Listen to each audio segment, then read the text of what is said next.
If you're not sure what to do next, how about I take you on a walk?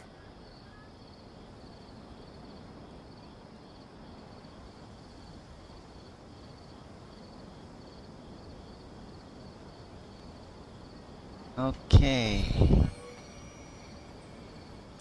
Welcome back to another Genshin Impact stream.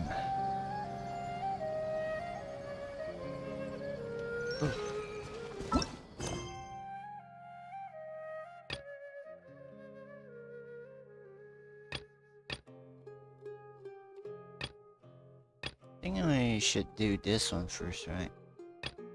Or this one.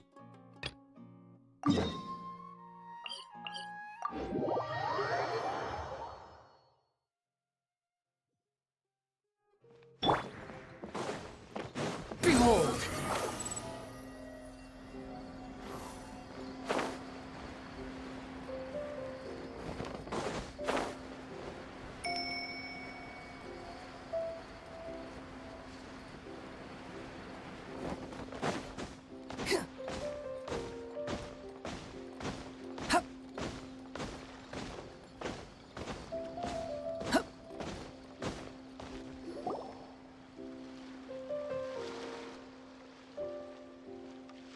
Huh? Wait, you're that blonde traveler who's on a journey to all corners of Teyvat, right? Yep, that's me. Who's asking? Do you need something from us? You bet I do. I was worried I wouldn't be able to find you. I have a letter for you, you see. It's from another Outlander. Another Outlander? He was a crafty fellow, let me tell you. Took advantage of a loophole in our mailing system by opting for guaranteed delivery, then filling in the most obscure mailing address I've ever seen. Well, we are always on the road, so yeah, it's pretty tough to get mail to us unless we happen to go to the post office on a whim. So, what address did that person give you anyway? He just wrote, next to a small, white-haired talking fairy. Oh. What? So the address is Paimon? Yep. You are the portable address now, Paimon. Yeah, exactly, right? And if I'd failed to deliver the letter, I'd have been bound by regulation to compensate him. Really, he got me good. I count myself very lucky that I ran into you here. Great. Well, let me see this letter. Of course, here it is. All yours. Come on, Paimon wants to have a look too. More reading. It's been a while. How have you been? I've heard that the two of you are traveling in Sumeru, and I happen to be in Port Ormos on official business. Lately, I've been stopping by Jafar Tavern for a drink or two every afternoon. If luck's on my side, and this letter successfully reaches you, come to me then and we can catch up on old times. We'll see it as a fated encounter. Your trusty buddy, Kaya. Kaya's here. Kaya, huh? So he's here in Sumeru. Now that Paimon thinks about it, Crafty does describe him pretty well. Yeah, I can't say I'm hugely surprised. This is definitely Kaya's style. From what he wrote in the letter, it looks like he didn't think there was much chance of it reaching us. Or maybe he's just being sneaky.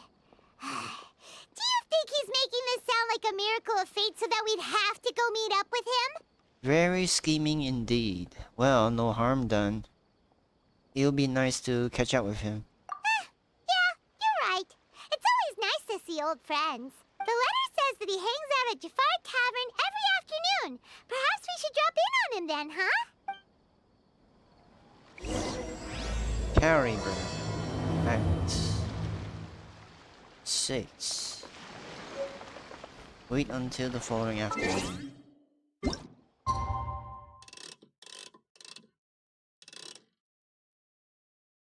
Wait, what time? 16.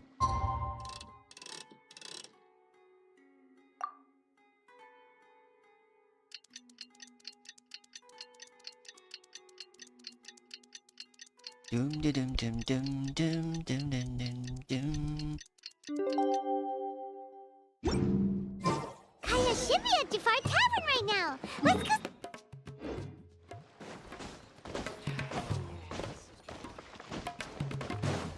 Oh, there he is. I'll have something I haven't tried yet, boss. Sorry, sir. I'm afraid you've already tried every type of liquor we serve. Oh? Well then, just the bill, please. It's just as well, I suppose. I do have other matters to attend to. Hello, Kaya. Kaya, you're really here. Paimon half thought you were playing some sort of prank on us. Hey, Paimon, traveler. Looks like the gods smile upon me after all. And come now, I wouldn't joke about wanting to see my good friends. If you say so. We've missed you too. Wait a second. You must be here on official business, right? What do you think you're doing spending every afternoon drinking at the tavern? You itching for a lecture from Jean? Not at all. The acting Grand Master positively terrifies me. Why would I ever do anything that might displease her? Uh-huh. Very believable. The truth is, I'm in Sumeru to learn about the alcohol industry here. So despite how it might look, I'm actually at Jafar Tavern for strictly business purposes. Sumeru's spices are famous the world over, and it's long been rumored that this fine establishment was where a certain very popular spiced cocktail was invented. That's why the Knights sent me, their foremost expert in alcoholic beverages, to come and see if it is as good as the rumors say. And how did that go? So far, so good.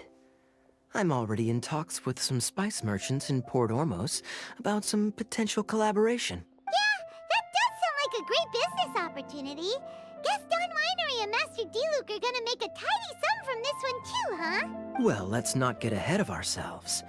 Whether this lucrative opportunity gets passed along to Don Winery or not depends on how nice I'm feeling. Hey, using your job to settle personal grievances isn't very knightly, Captain! I'm guessing you've been to Sumeru before. Oh? What makes you say that? You came to Sumeru all on your own, so you must be quite familiar with the place. Very sharp of you. I wouldn't say I'm familiar, though. I just came here on the sly once, when I was very young. And? Do continue. Do I have to? When I said we could talk about the old times, digging up my past wasn't exactly what I had in mind. Don't worry about it. You don't have to go into great detail. Well, all right, since you're so interested. Like I said, I was very young then. Don Winery had only just taken me in. I overheard my adoptive father talk about sending a team of merchants to Sumeru during a business meeting. I'm sure you'll agree that everyone's curious about their roots on some level. And my roots? They're in Conria, which is said to have been located deep underground, somewhere near Sumeru. Conria. And so I stowed myself away amidst the cargo, and silently joined the merchant delegation on their trip to Sumeru. But it wasn't long before the merchant delegation received news that I'd gone missing.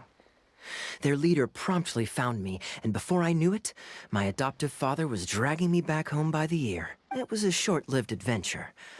Sorry I don't have a more thrilling story for you. Speaking of Conria, how much do you know about it? Honestly, not much.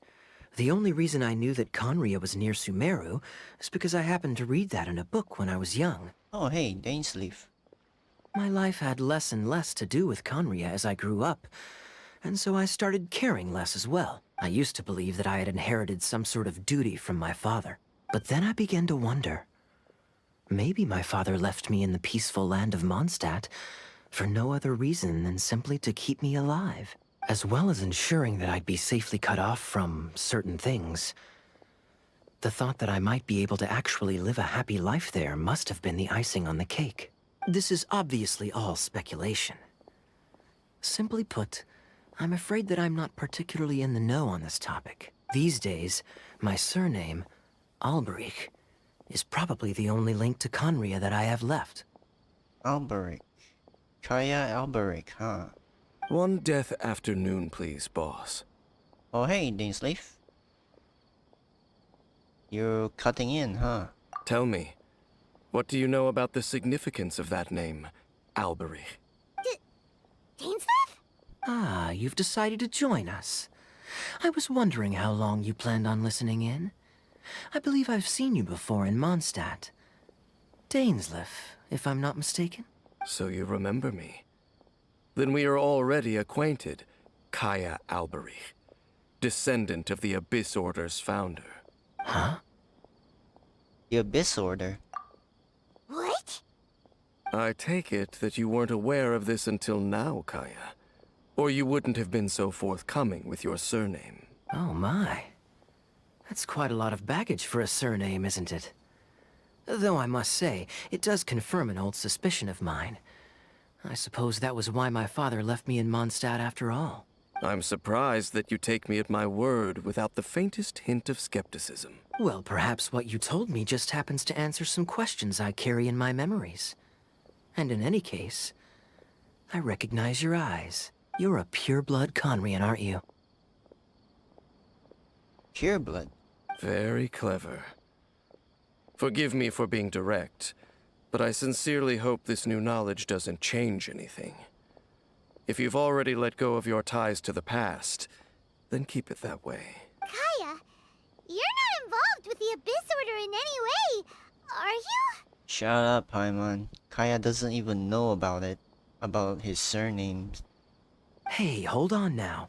This conversation has taken a rather sudden turn for the deadly serious.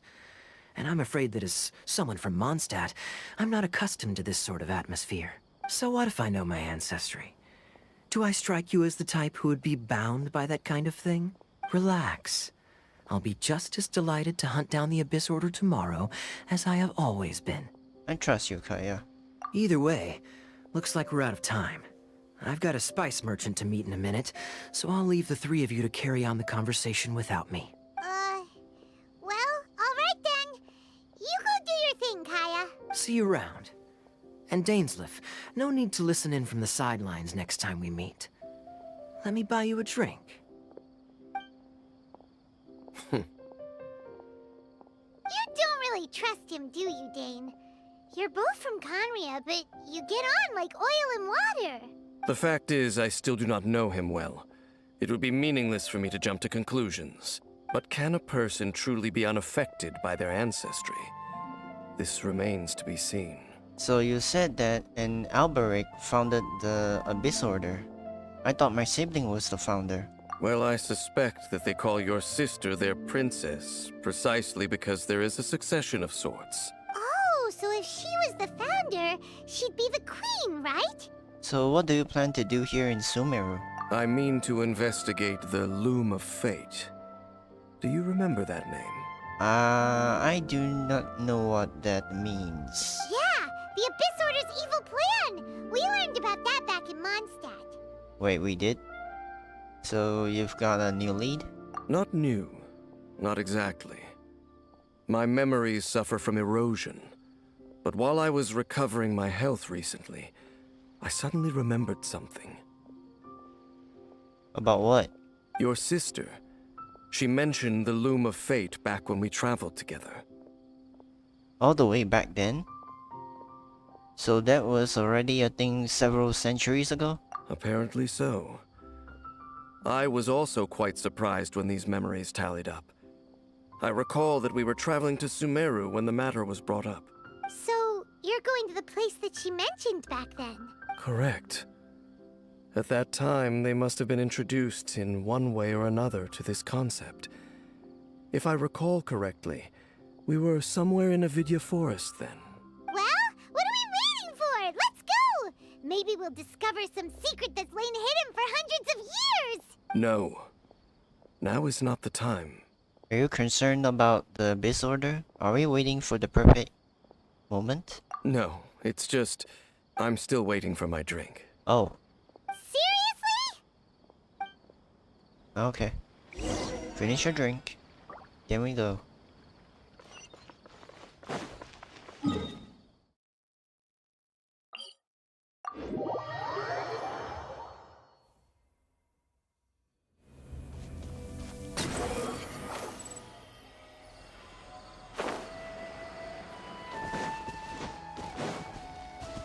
Wait, hold on. I remember something.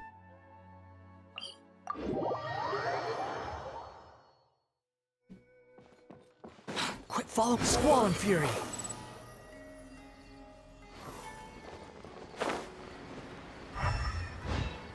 Can we look for Kaya around here?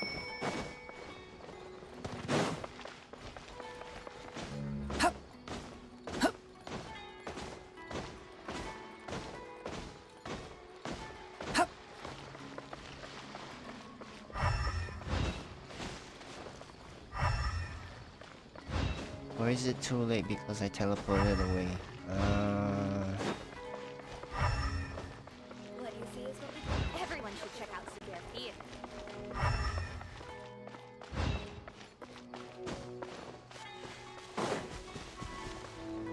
I guess it's too late. Oh well.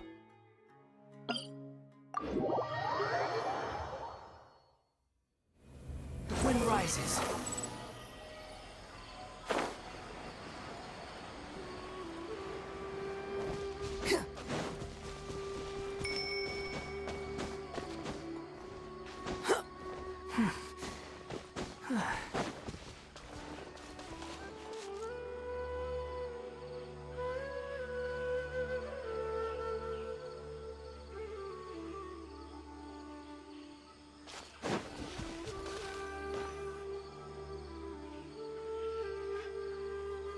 Wait. This place, it's familiar. What about it?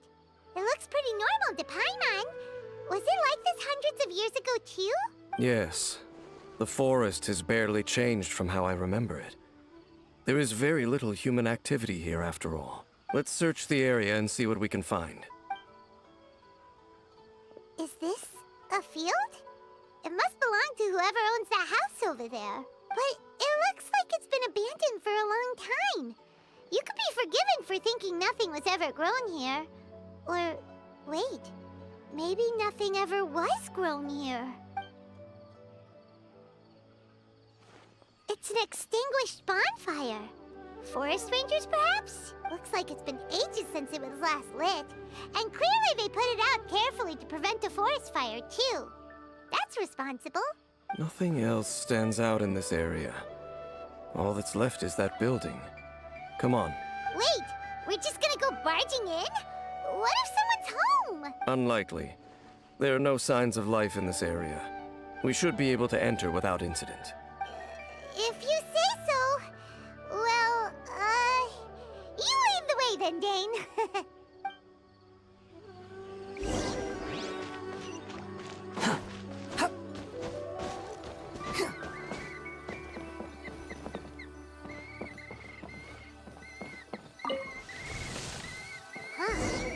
So there really isn't anyone home. Hey, look! It's a bull! Guess whoever used to live here liked to cook, huh? Can't you smell it? There's a heavy scent of medicinal herbs in here. Ainari? Oh, so it's a medicine bull? Seems you're right. You've got a good nose on you, Dane.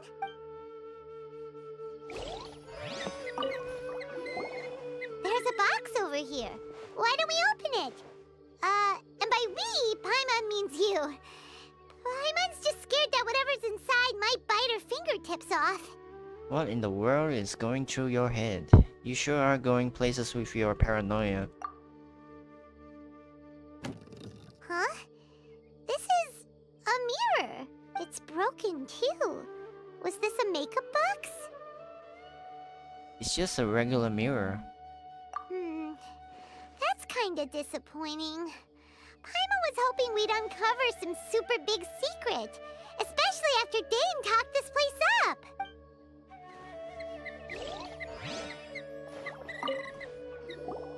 This bed looks pretty ordinary. it either. What sort of person would want to live here? It's so dark and damp. Can't be all that comfortable. Doesn't look like there's anything else worth our attention here. You sure we're in the right place, Dane? My memories are quite foggy, but my subconscious and instincts both assert that something once happened here. But we'll exhaust ourselves if we search aimlessly. I hear noises outside. Let's go and check. Noises? Is it? It's not much. Just some minor adversaries.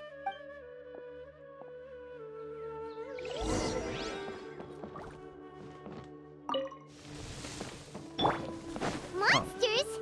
Wow, Dane's ears are sharp, just like his nose! He's in surprisingly good shape for a 500-year-old. Although for someone who's as full of surprises as Dane, it's hardly a big deal. Anyway, let's beat up these monsters!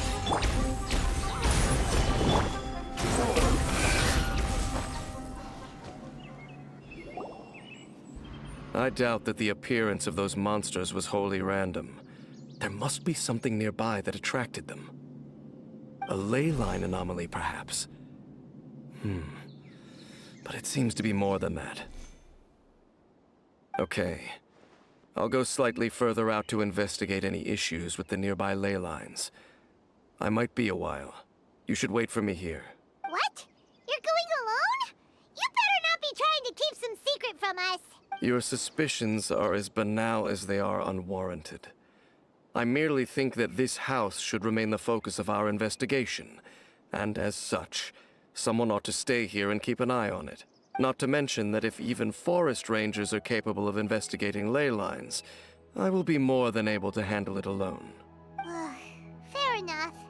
Guess we'll just camp out here then. Good thing there's a bonfire over there. Let's make ourselves something to eat. All this running around has made Paimon real hungry.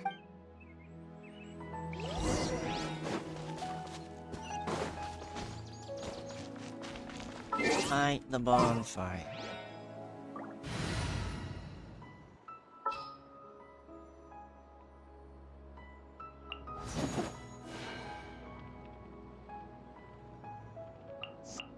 I won't hold you back.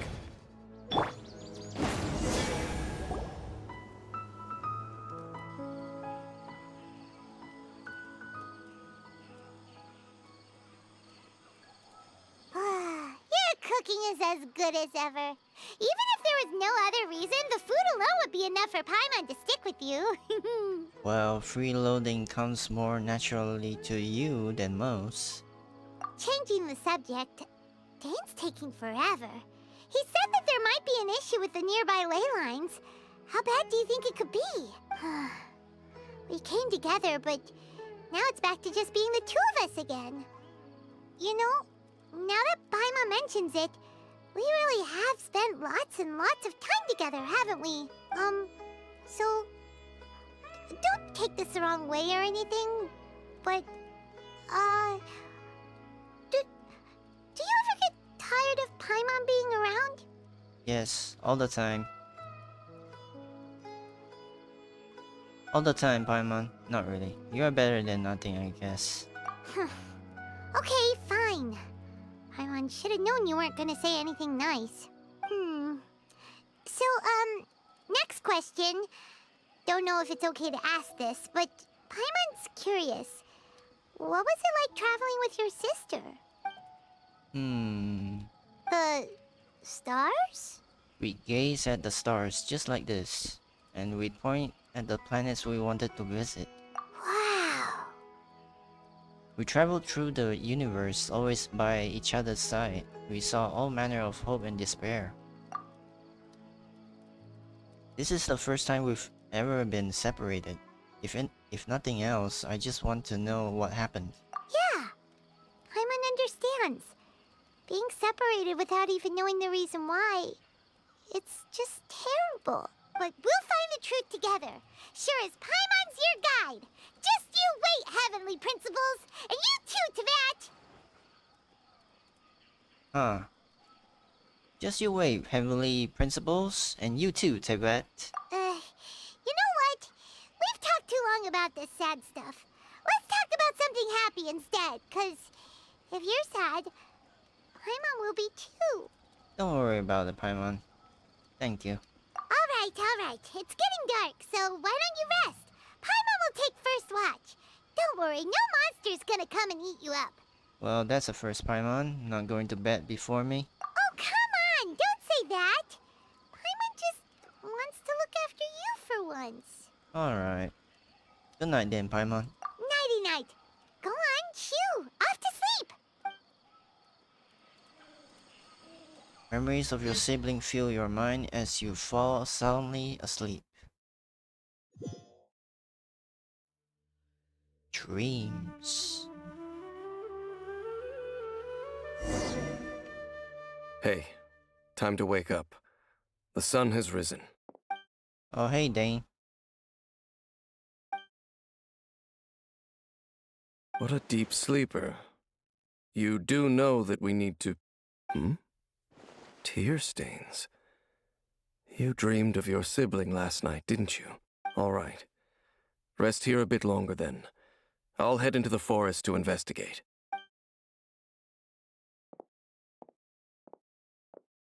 Huh? Why are you going back into the forest?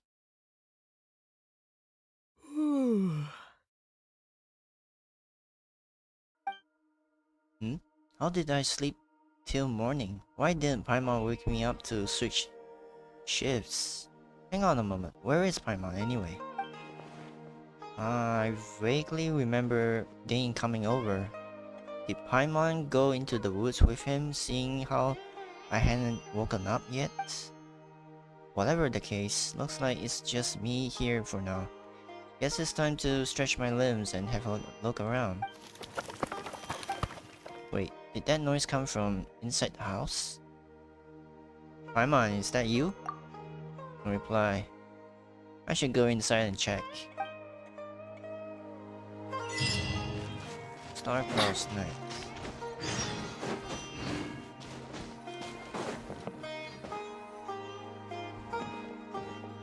Yoo-hoo. Halt! What do you think you're doing? You startled me.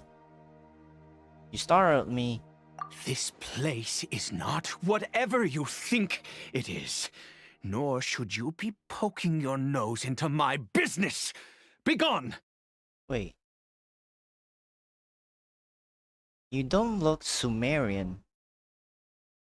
You dress up like those abyss lectors. Huh. Interesting.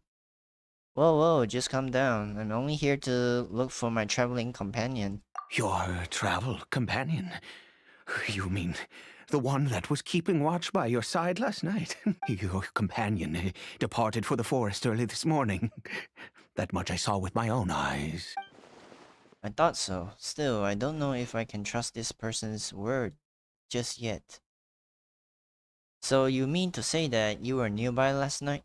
What business is that of yours, All you need to know is that I claimed this place first, and what I do here is none of your concern. Huh. Do I make myself quite clear? Leave!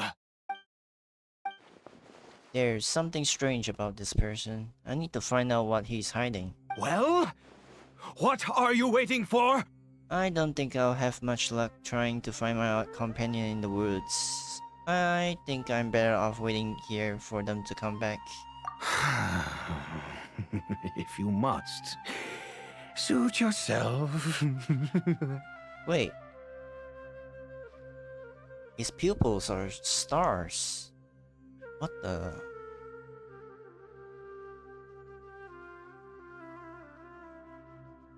Interesting.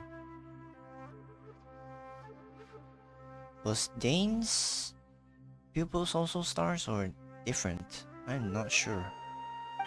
I've been observing you, and you don't look like a forest ranger, nor someone from the academia. Still, I'm warning you, no funny business. Promise me that, and you can do as you please. I'm no villain, nor will I pretend to be a saint. Okay, fine. Whatever. Just move aside. I'm heading in. May I join you? I was out here all night. I'm cold. You... Oh, go on then. Have it your way. I knew I wasn't going to be able to hide this anyway. Just come in. But no overreacting to anything you see in here, okay? You understand me? Relax, I've been around. It takes a lot to face me. Come on then.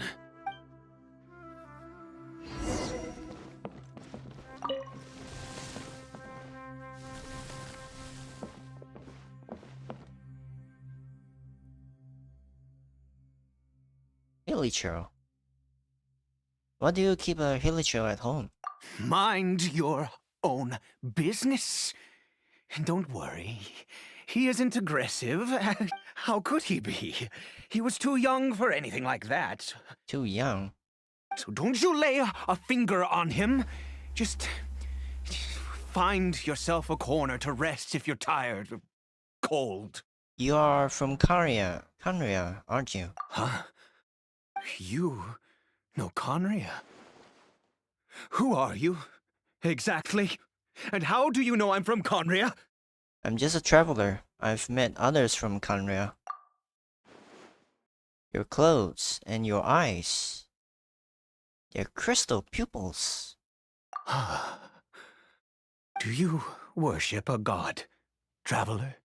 I follow no god, in fact. I count some of them as my foes. I follow no god, though I count some of them as my friends.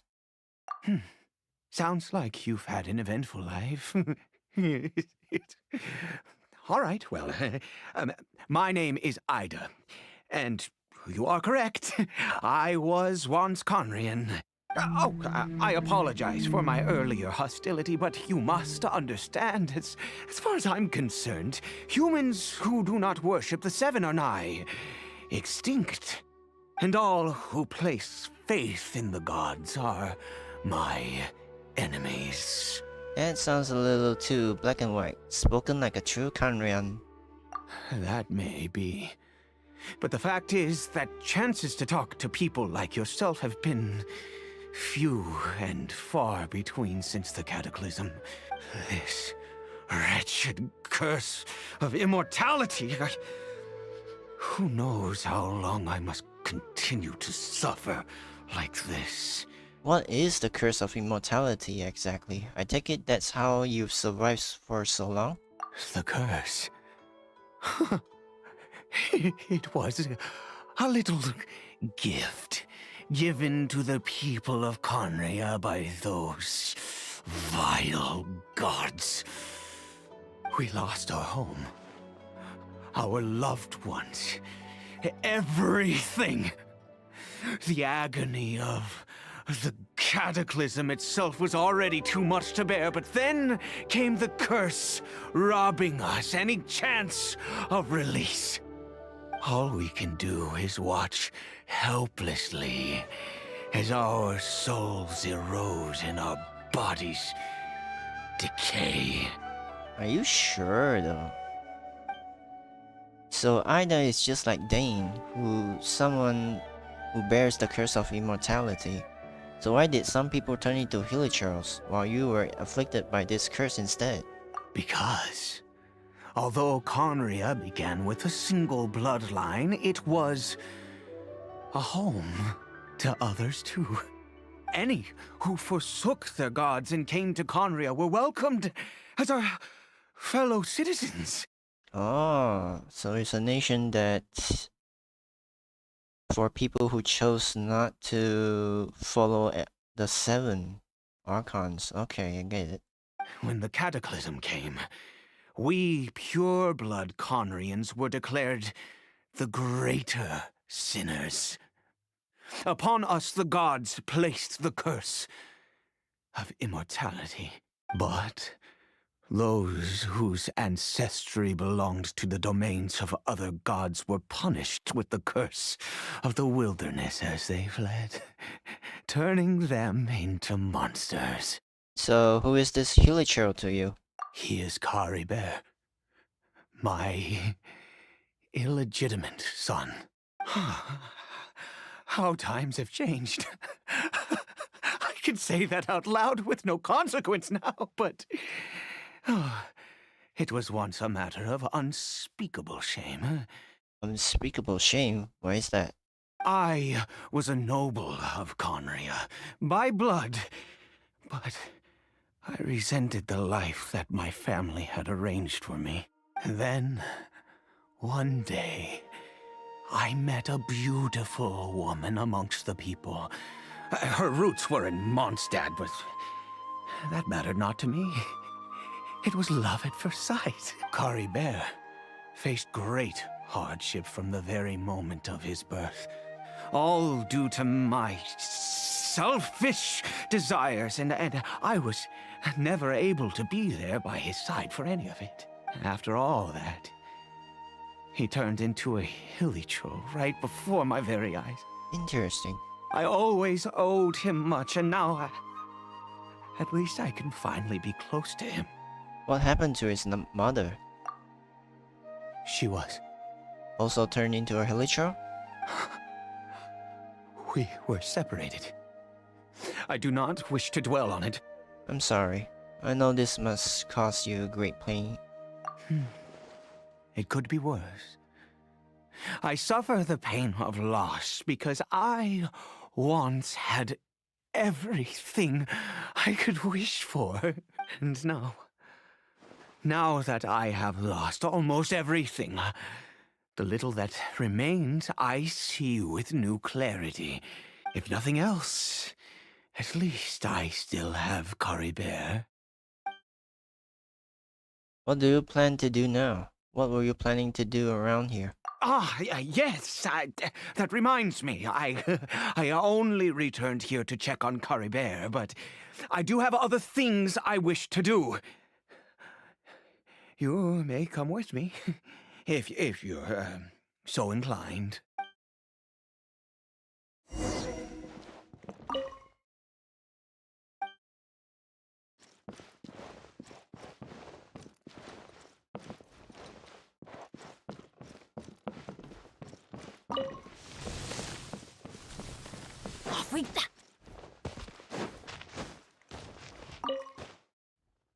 Over here. A crafting bench? What are you going to use this for? I'm sure you're wondering why I brought Kari Bear here to Sumeru. Well, it's because he needs a medicine that can only be made here. One which will help him to recover his clarity of mind. Recover his clarity of mind. When we were in the chasm, Dane said that the curse could not be undone. Is recovery really possible? I do not hope to break the curse.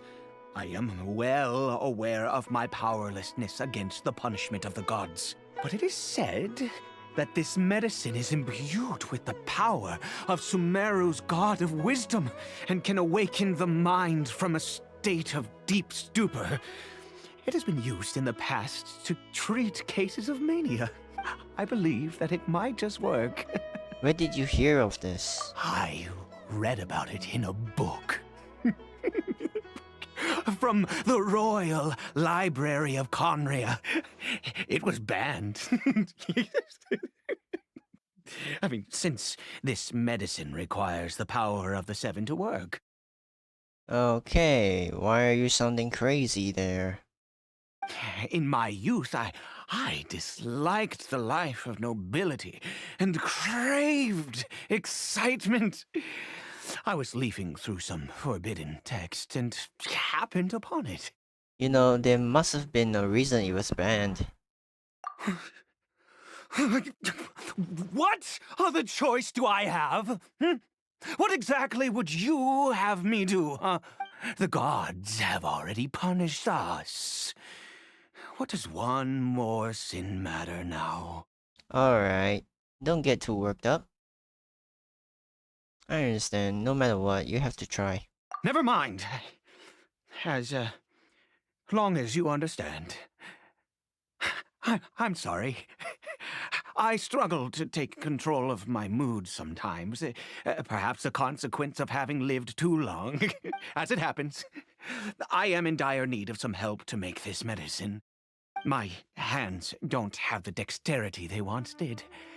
I fear they may be decaying from within. All thanks to this curse of immortality. Wait, decaying? Okay. To start with, take this ingredient. Mushroom? I've never seen a mushroom of this kind before. Also, do you have any, of Sumeru's regional specialties on hand? I believe they're called Kalpalata lotuses and Sumeru roses. Yeah, I do. I've picked some before, yes. Oh, wonderful! Oh, in that case, we have everything we need. This is the method for making the medicine. You just need to follow the steps. I see everything. Oh, I can't read his mind. Okay, then. Earth and water, wind and blah blah blah.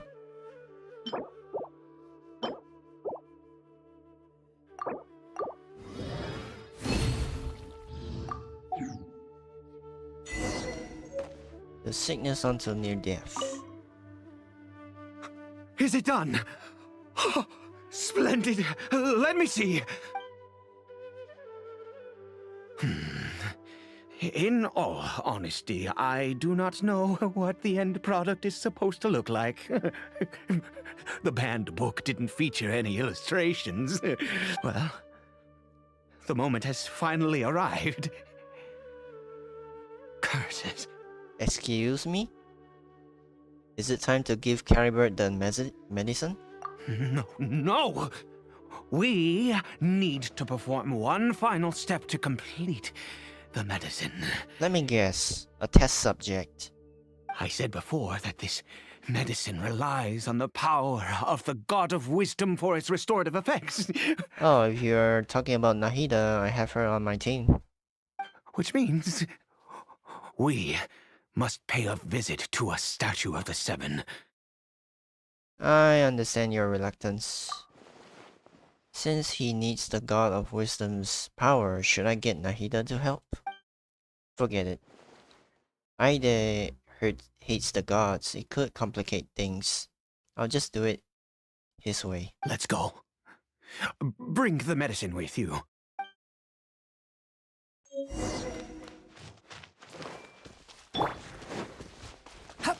The wind rises.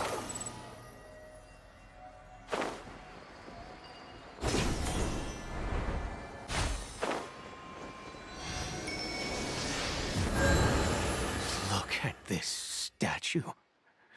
How can I bow before this thing? God of Wisdom! Look at me! I will utter no prayer, nor will I sing your praises. You and your kind destroyed my home, wrought unfathomable suffering on my compatriots, yet here I stand before you.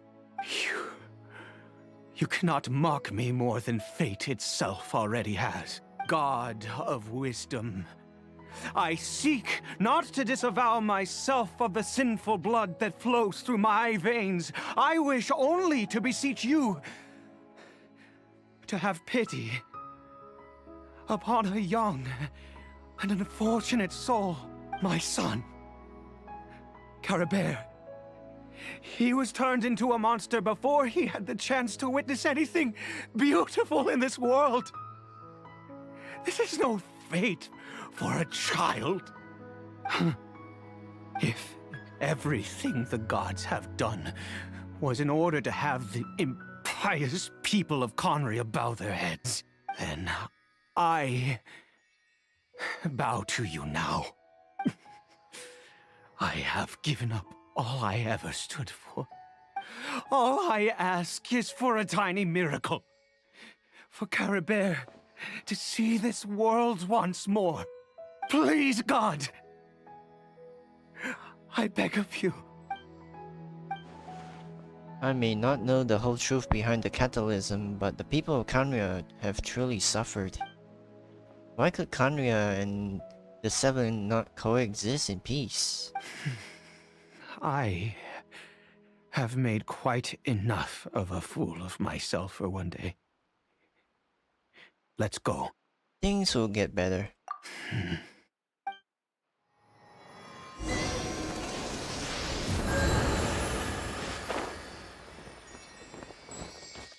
Squall and Fury!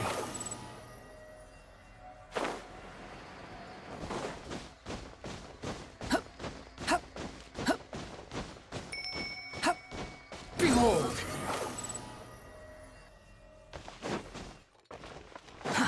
Too slow.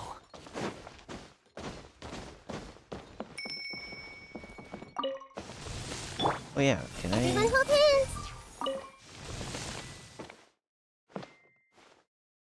Can I read this Hilichurl's mind? No? Curry Bear? The Hilichurl seems almost lifeless. Its reactions to everything are incredibly weak. We've prepared the medicine. We might as well try it. With your help, Ida feeds the newly made Curry medicine. Bear, it's me. It's your father. Curry Bear, Anything? Curry Bear, please say something. I'm sorry I couldn't be at your side when you were born. And that I failed to reach you and Mama in time when you both were suffering. But I'm here now. Papa's been by your side all these years. I've never left you, not once. Are you still angry with me, Curry Bear? I know you're awake now. Do you not want to talk to me? I'm so sorry, Curry Bear. Forgive me. Please, say something, anything. Please. Please. It didn't work. Oh, gods above! What more do you want from me? You took everything from here, and I still bowed to you. I'd give you my very life if only you cared to take it. But you won't even let me die. I think one of the reasons is because he's no longer human. I knew it. I should never have trusted anything that had to do with the gods. I was just deluding myself. The gods of this world have never stood with humanity, not even for a moment. Calm down, Ida. There might be other reasons it didn't work. Other reasons? What do you mean? Such as, who knows, perhaps the dosage was too low, or maybe it takes a full course of treatment. Huh. You really think so? You have to exhaust all options unless you are ready to give up on Caribou. Give up? No, never. And yes, you're right. I cannot let myself wallow in despair. Even if I must stay here with him for 50 years, 100. What difference does it make? I do not lack for time. That's the spirit. I'll keep helping you. To have infinite time yet no hope can only be called torture. Let's go. We'll make another dose. The most crucial ingredient in this medicine is the unusual mushroom, which makes things complicated, but not impossible. Where did you get those mushrooms from anyway? I grow them in that field. Wait, in a field? Like a crop? The details don't matter, right? Curb your curiosity and just do as I instruct. If you truly wish to help me, that is how you can do it. Fine. There is a waterfall near the statue I prayed at. I need you to collect some water from there around 2 in the afternoon. Why 2, specifically? I'll be here watching Curry Bear. Once you're back, I will make some fertilizer for the mushrooms. Got it. Good. Then please head over when the time comes.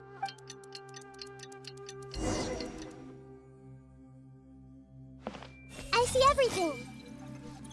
Still nothing, huh? Please.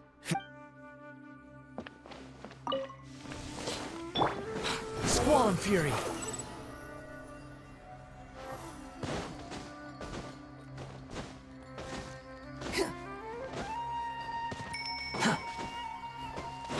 Wind rises. This is a weird quest. Very weird.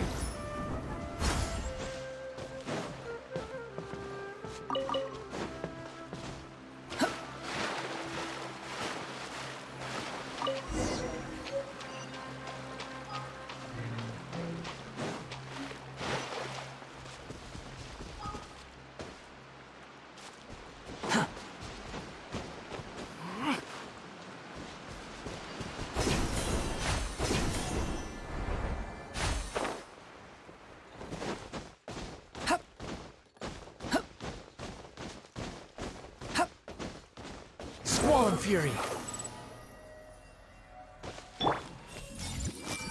Still nothing. Ah, you're back. Coribear's condition is stable. By which I mean he still isn't responding. He's dead, isn't he? Anyway, give me the water.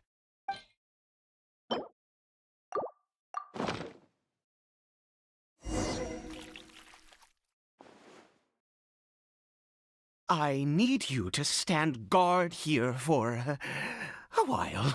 Whatever you do, don't let any forest rangers approach the house. Understand? Of course, your secret is safe with me. Ah, good. I'll be back soon. The fertilizer won't take but a moment to make.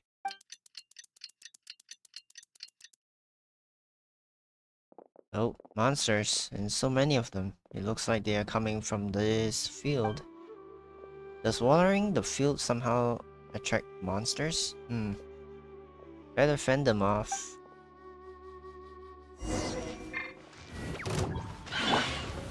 Solidify! Everyone hold hands. Teamwork is dreamwork! Behold!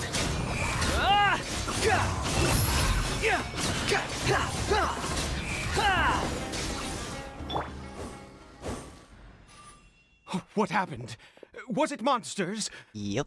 Oh, thank goodness you were here. I couldn't have taken them on all by myself. I'd have to hide and wait until they were gone. Oh, yes, I've got the fertilizer. The effects can take some time to kick in, so let's get on with it.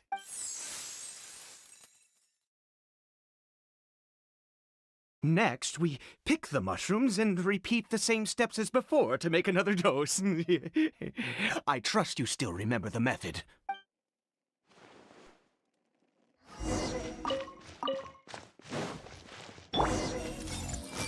We cooking.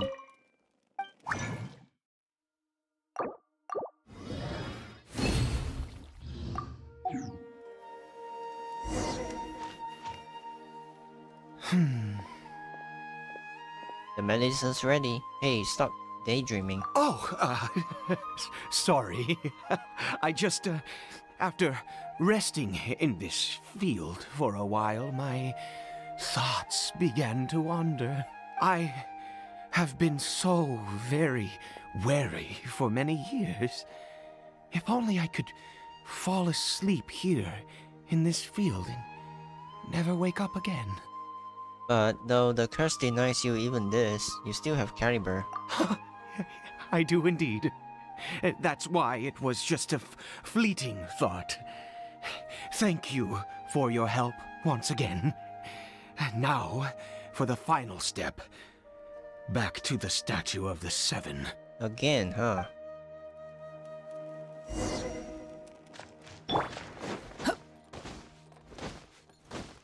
The wind rises. This is a lot of backtracking.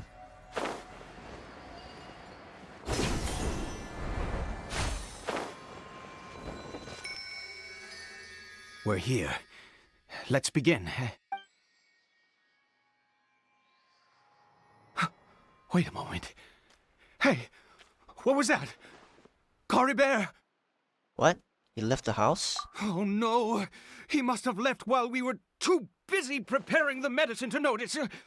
Come on! We have to catch up with him!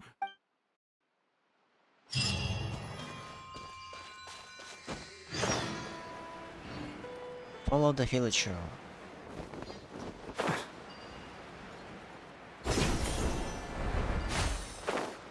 Oh, he's going to the chasm. Swan Fury! Maybe to die, I guess. Yeah. That's not Coribert. No, it's not. There's no silk scarf around his arm. Right. Coribert's scarf was a gift I once gave to his mother. I use it now as a marker of sorts. My eyes must be going. How could I not recognize my own son? This decrepit body of mine.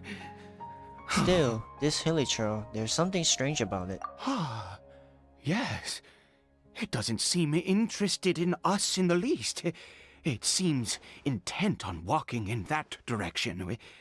Where could it be going? Let's go to have a look. Yes. The more we know about hilichurls, the better. Too slow.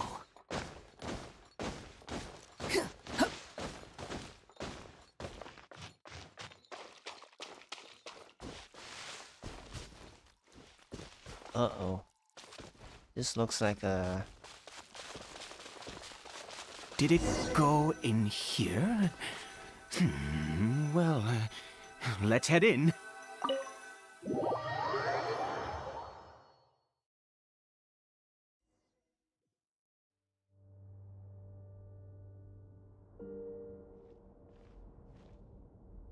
What a ghastly place. Has it always existed? I swear I've never noticed it before. What are those hilichurls doing? Huh. It looks like they're, worshipping. Sometimes walking, sometimes kneeling in worship, and it appears to be in earnest. I've never seen anything like this in all my life. What in the world does this place conceal? Oh, there's only one way to find out. The air here and this creepy scene is eerily familiar. The Abyss Order, maybe? Wait, this is Enkanomiya, isn't it? Yeah, it is. I recognize it. It's Enkanomiya.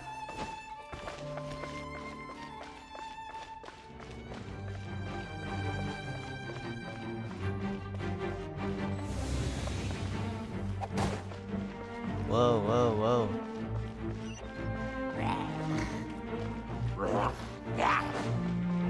So do I fight them or nah?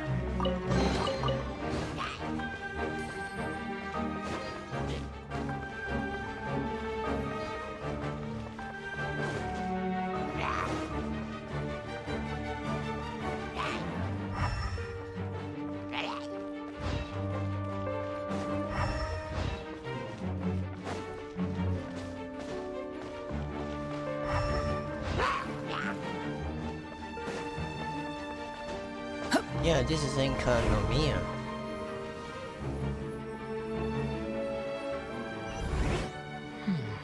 Is this a teleportation device?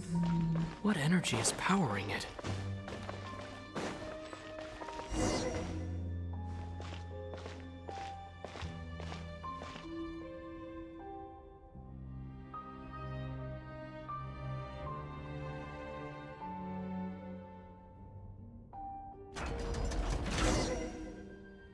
Continue exploring. Stabilize! Let's light it up!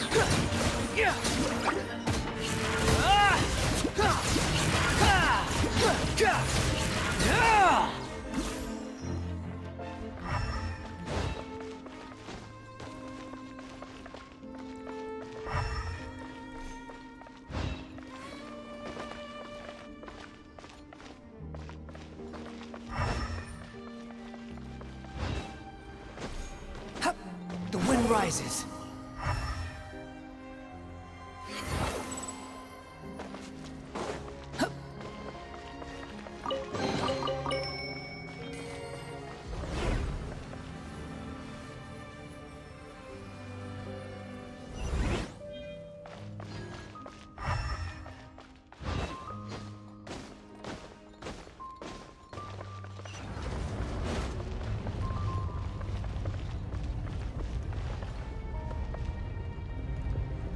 Interesting.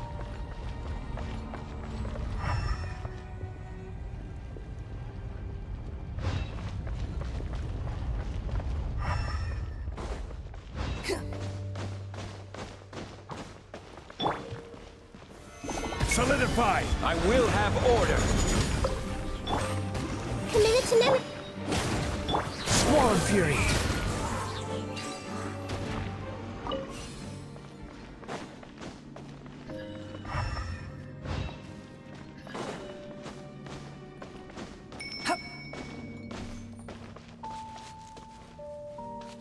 Quit following me.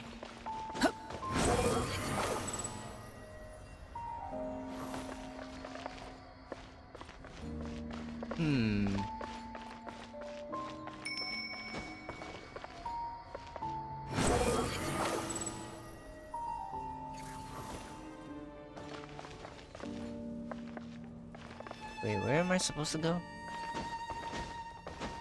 The wind rises.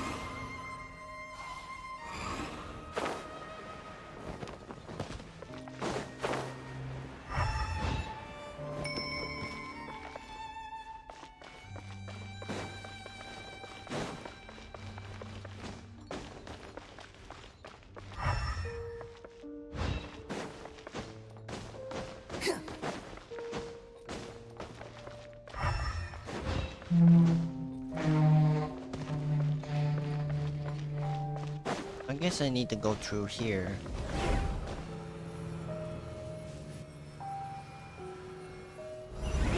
How did I get on the ceiling? Did the room turn upside down? Or gravity itself?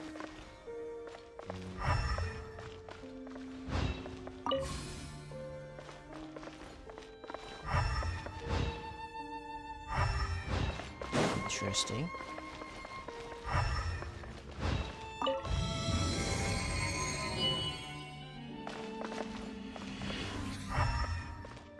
Swan Fury!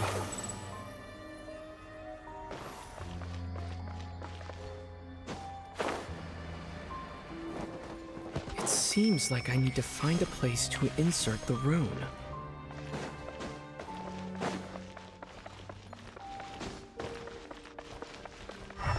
Quit following me.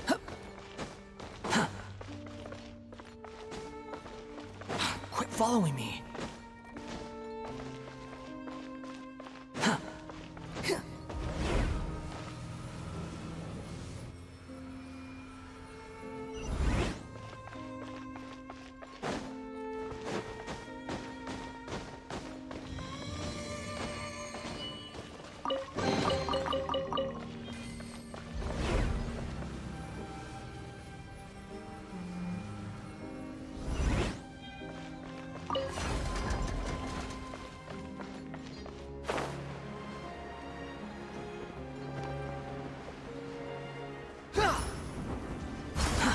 Too slow.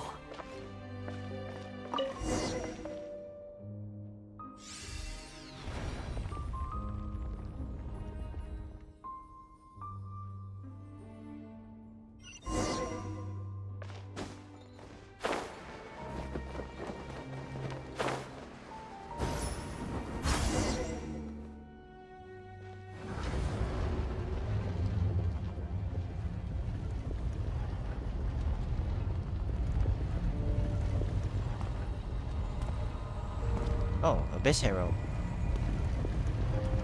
Halt, humans! Fate has not granted you the right to enter this place. An Abyss Hero? No, he doesn't look like someone from the Abyss Order. Do you insist on an audience? Very well.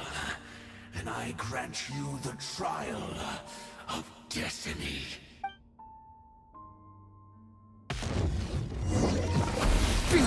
Desolation! Gather! Everybody stand back! The wind rises. Get out of here!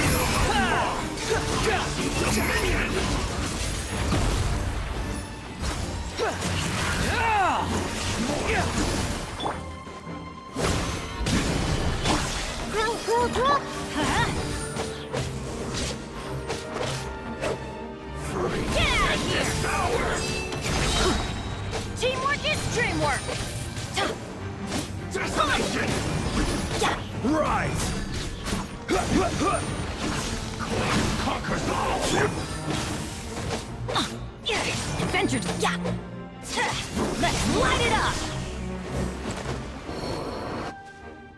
Who was that? He was... Terrifying? I've seen similar characters before. He was a perfect being. I'm in awe. Huh? He had the most wondrous aura, a perilous yet beautiful power. Oh, truly mesmerizing. And yet, you were able to defeat him. Oh, your strength is greater than I had imagined. You have unconventional tastes. I just have lots of combat experience. Let's continue on. I find myself growing more curious by the second and more excited.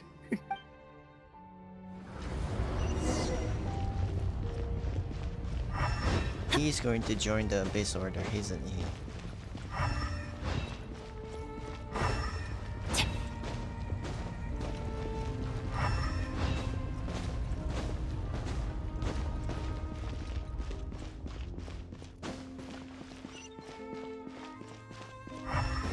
But this is Enkanomiya though, doesn't look like Kanria. So maybe the Hilichurls already existed before Kanria? Maybe? Off we go! I'm not sure.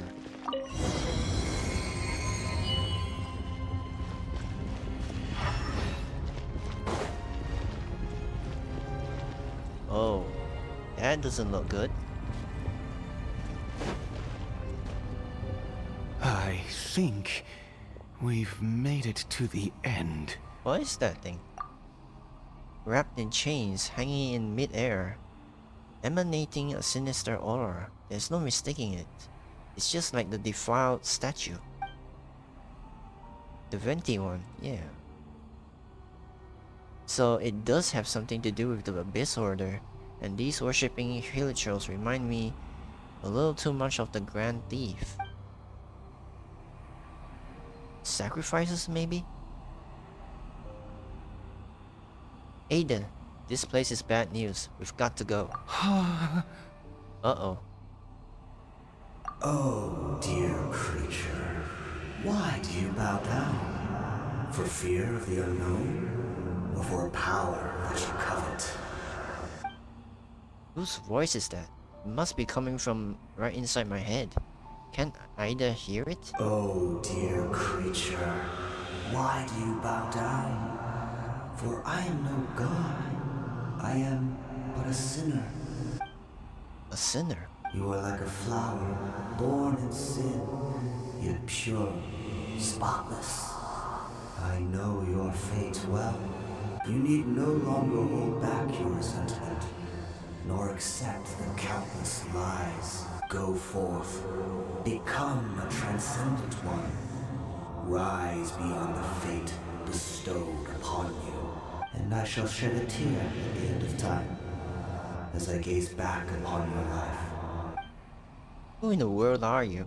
What do these words mean? The voice is gone. Uh-oh.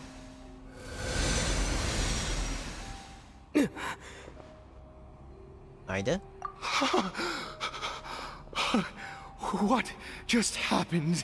When I saw that thing, my heart was instantly at peace. I was overcome by a sense of awe or joy, perhaps.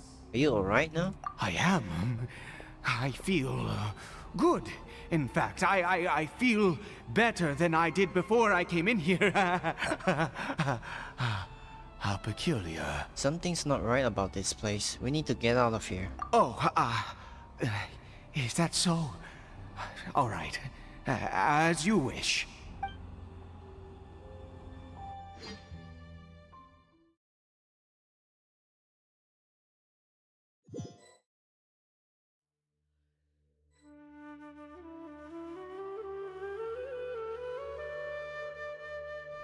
Caribert!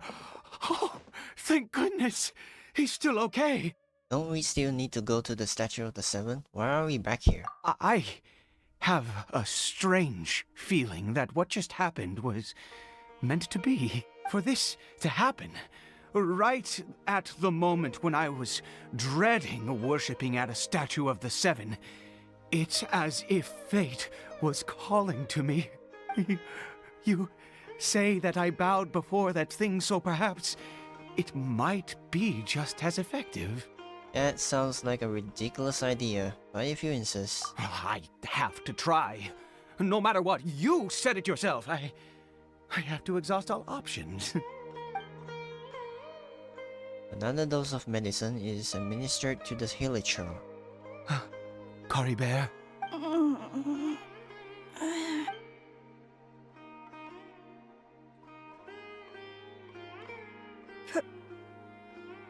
Papa? Caribert! Oh, my goodness, it worked! It's a miracle! Oh, Caribert, my dear son! I can't believe it. I'm stunned. You see? It worked! Caribert can speak again! Where's Mama? Mama is... Caribert, look at me.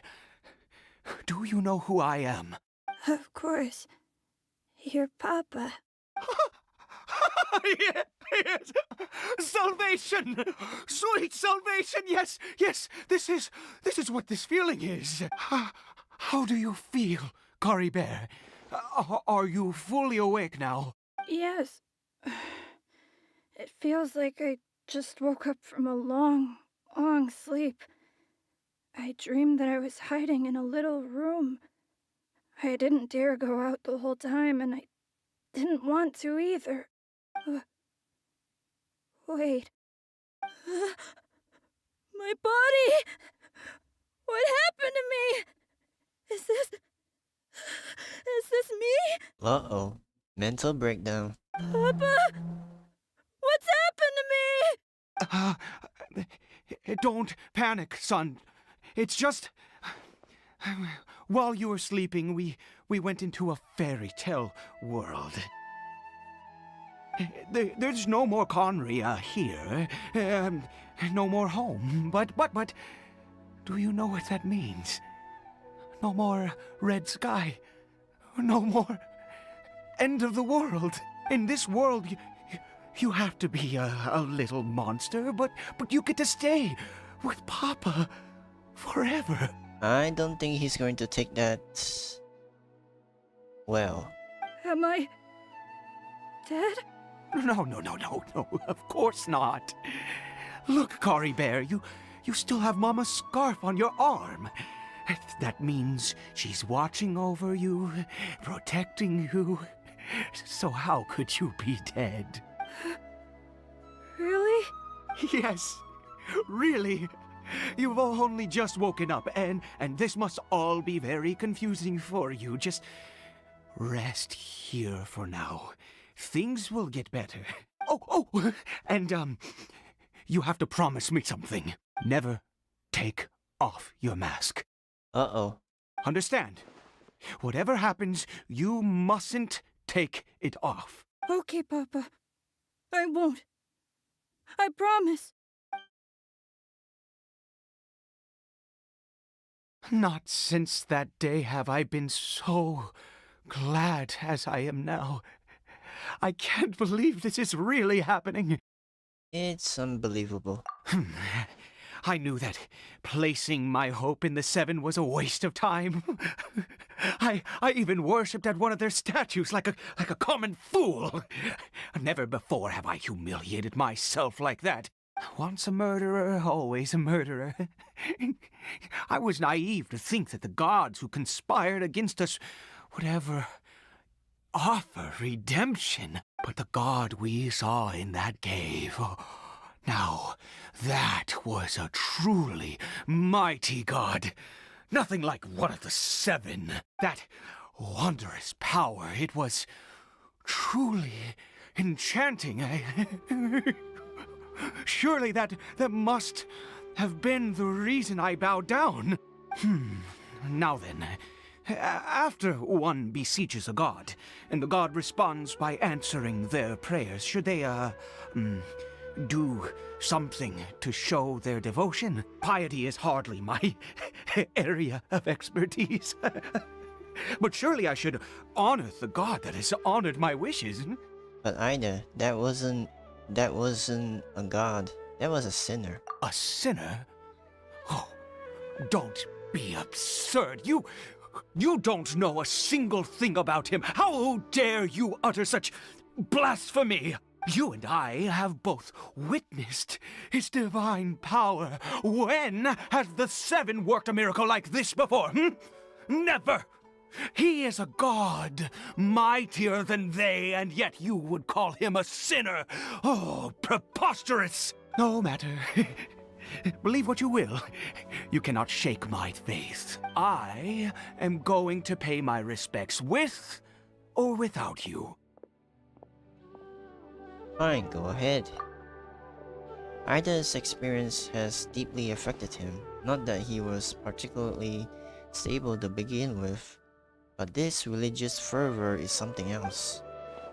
I guess I'd better catch up with him anyway. There are monsters everywhere. I can't stand by and let him fall into their hands.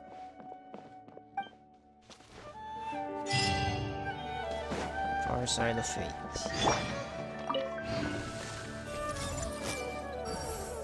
Can I talk to you? Do you live in the fairy tale world as well? My name's Kari Bear. Nice to meet you. Interesting.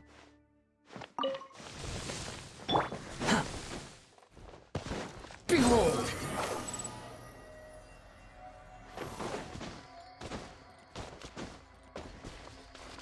Quit following me.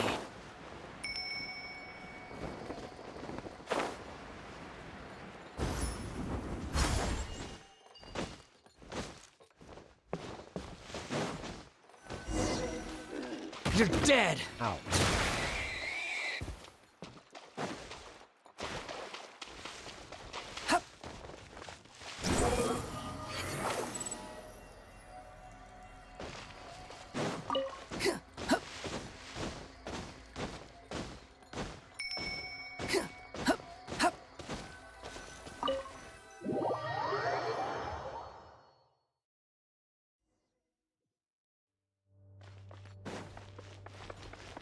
Go to the mysterious statue.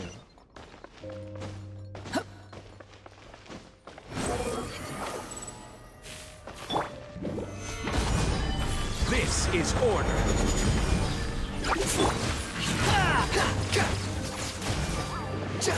Committed to memory. Yeah.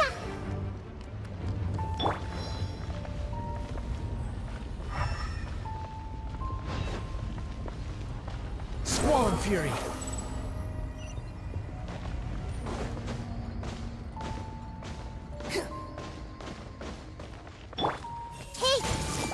Adventure!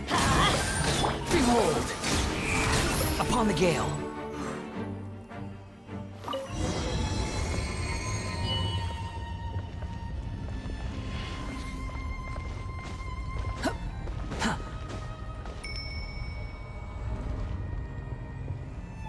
No! Impossible! What happened? It's gone, but it was right here. The Hilichurl worshippers have disappeared too? Was it all an illusion? That seems unlikely. We couldn't have both seen the exact same illusion. That's true. Yes, it can't have been an illusion. I still feel that awesome and wondrous power flowing through my mind and body. It was neither illusion nor coincidence, and certainly no dream. It was a wonder. Yes, a divine wonder. Let's go, traveler. There is surely a reason for its disappearance, and I do believe that someday in the future, we shall see it again. You are turning into a zealot. Let's just go back. Could he really have been a sinner and not a god?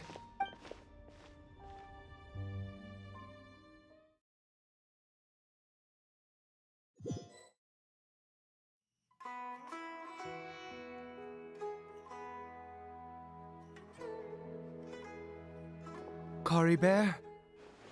Where has he gone? He's not in here. Uh-oh. Oh, no, no, no. Maybe someone else came by and found him? No, it can't have been that. There's no sign of a break-in and no sign of anyone having been here. Maybe he ran off? But why? Oh, he took off his mask and looked at his own face then, maybe. This does not bode well.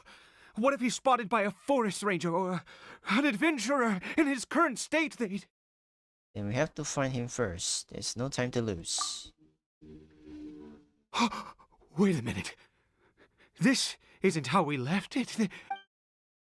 Oh, the mirror. Oh no. Did he...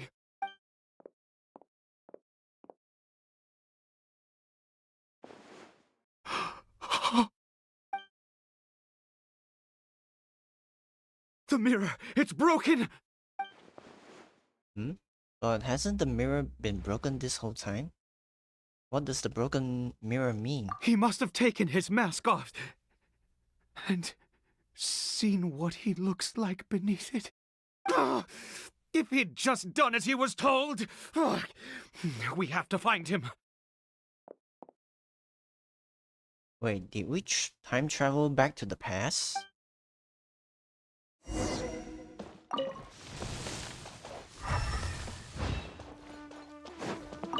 That would be fucking neat. It's his scarf. He dropped it. Looks like we're going the right way. Come on.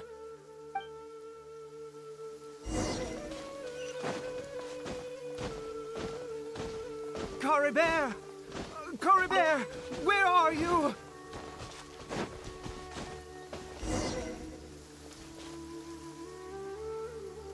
Curses! Forest rangers. Hey! Who are you? We haven't seen you around here before. What's your business here? Have you seen a hilly churl? A hilly churl should have come past this way. Have you seen it? I asked you first.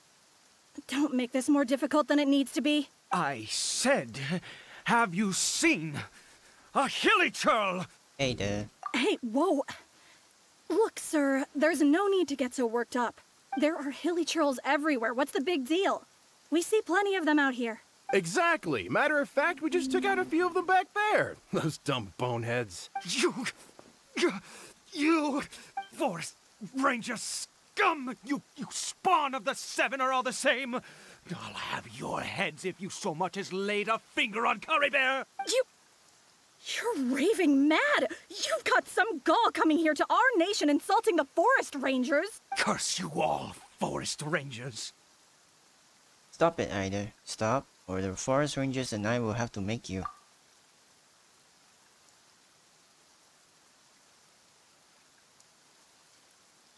I don't get it. Why make such a huge fuss over a few hilly churls? Makes no sense.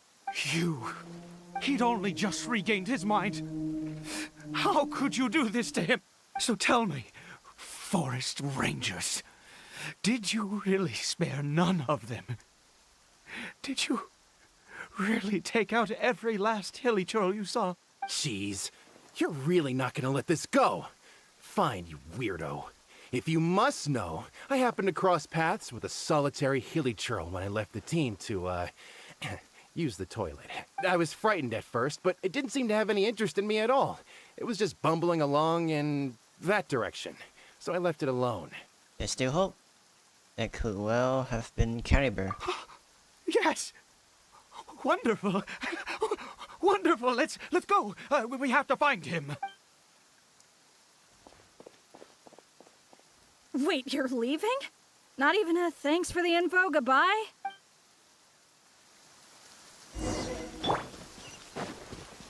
The wind rises.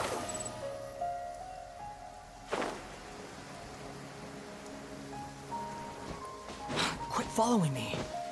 Squall and fury. Oh, there he is. Cory Bear!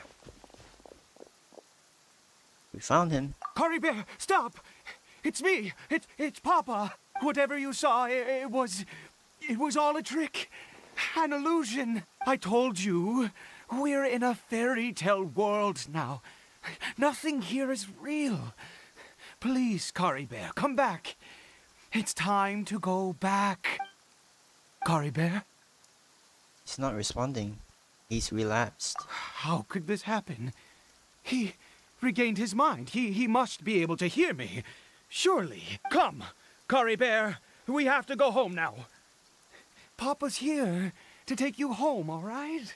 Hold on, something's not right with him. What has that strange power done to him?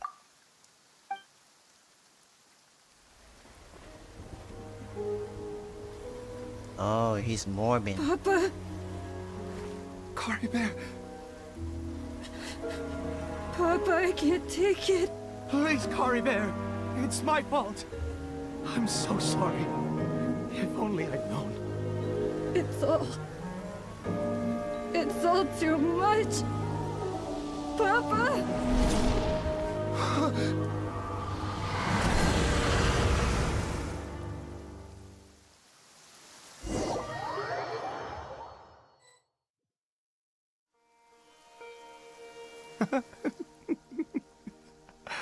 I see. I understand now. Wait, what happened? Finally, it all makes sense.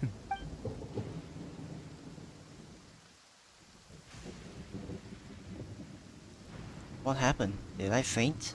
I remember Caribou taking his mask off, but then... Ah, Traveler, you're awake. Finally, we can rejoice together. Wait, no. Why am I still calling you Traveler? Oh, I have known your true identity for some time now. What do you mean, true identity? Ida, are you okay? I suspected it was you. Oh, from the beginning. I had to talk to you to be sure. But I've never met you. Oh, of course you haven't. With your status, you can hardly be expected to know all of us. In any case, I've been using a fake name this entire time. Ida is the name of a servant I once had. My real name is Clotar. Clotar Alberich. Oh. Kaya's ancestor, maybe? You saw it too, didn't you? Unmistakable, the power inside Cory Bear and the power of the one you call a sinner. It was one and the same. Yeah. I am positive now. It's the power of the abyss, isn't it? Oh shit. At long last, I have seen it with my own eyes. I didn't see clearly. What happened to Caribou? That is no business of yours. A sinner. Yes. Salvation for a sinner can only come from a sinner. I don't get it. Cory Bear did not deserve his fate, but now... it's wonderful. He will be able to weave his own destiny anew. Born into abject sorrow, he shall now become the loom of fate. What is that? Here's that term again, the loom of fate. You're right about this being from the abyss, but the abyss is sinister and dangerous. Huh? Sinister? Dangerous? Oh, I never imagined that you, of all people, would deny the Abyss. How ridiculous! We once believed that you would bring new strength and hope to Conria. To us, you were the Abyss. A wondrous mystery far beyond our imagination and comprehension. Wait. And the one who controls the Abyss can control everything. Is he talking about our sibling? We yearned for that future. We looked to you to take us there. But what did you bring us instead? Oh, Princess of Conria. Oh shit. We're in the siblings' memories.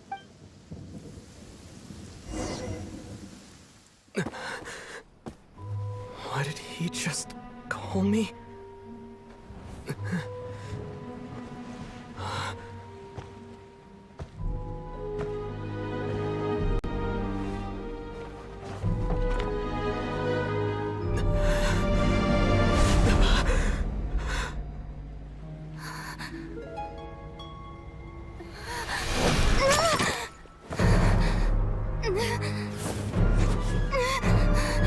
Traveler! Hey, Traveler! Traveler! Mind blown.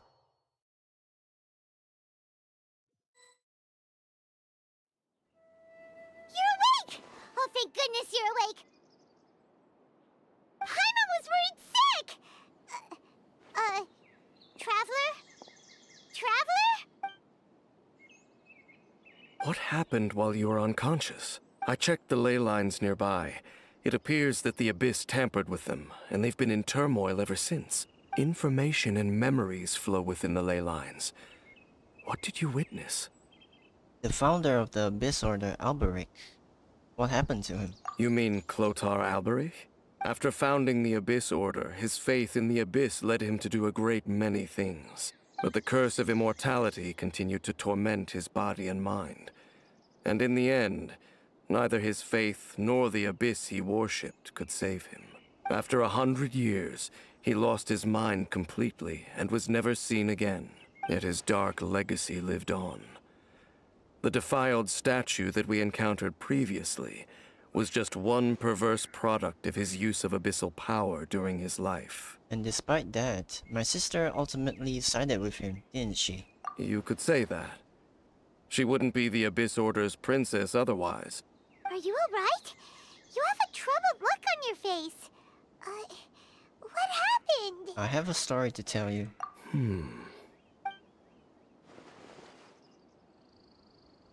So you saw her memories from centuries ago, through your own eyes. It all but defies belief.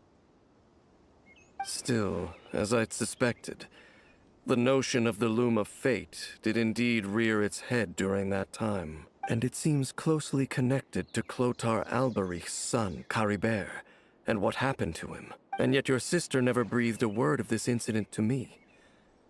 I wonder, was that the moment that she decided to go down this path? I also wish that I could know what she thought about all of this.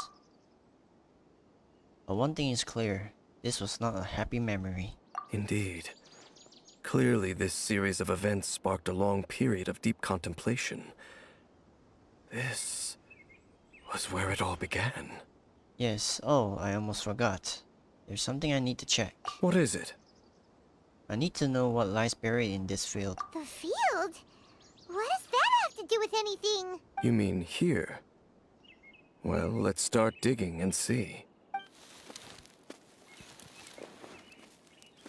You scared the Duke out of Paimon! Did you rebury them yet? We're done. You can open your eyes now. A male and female skeleton, buried together. Interestingly, the male skeleton appears to have been interred much later. And it's holding a silk scarf in its hand. But what does this mean? And how did you know that there were bodies buried here? I think that the bones of the man belong to Clotar Alberic. What? That's impossible, unless Clotar Albery finally found a way to rid himself of the curse. Perhaps he did. This all raises far too many questions. I need time to think, and to search my memories for some missing pieces. We should part ways here. Huh? You're just gonna leave? Why? You could come with us, you know. It's better that we split up for now. I think that he might have seen you. He? Who? Who's he? You mean the voice that I heard inside my head? Yes. I have my suspicions as to his identity, but I need to confirm some other details before I can be sure. If the time is right, I will tell you when we next meet. But what do you mean that he saw the Traveler? How is that possible? It was just a memory. It all happened hundreds of years in the past. I fear that while these things would limit anyone else, they are no obstacle to him. What? Why? What is he? A sinner. All right, let's leave it there. Get some rest. Goodbye. Maybe the first person who fight Celestia or something? Maybe? I don't know. There goes Dane. And just like that, it's back to being the two of us again, huh? Oh, Paimon, one more thing. What is it? I missed you. Huh?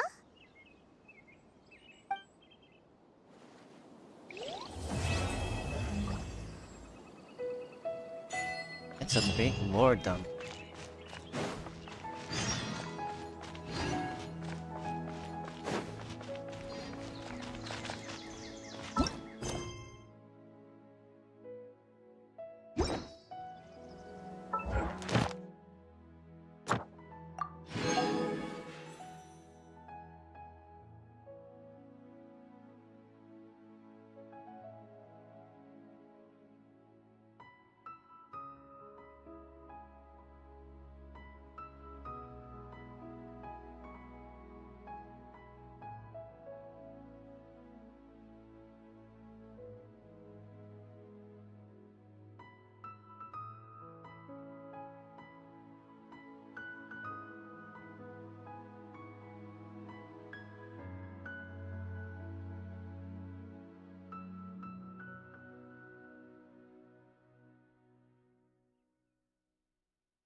Okay, we can go to Fontaine.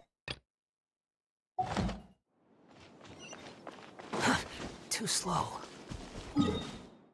But I'm not going to... Actually, where is Fontaine? Oh, over here. Okay.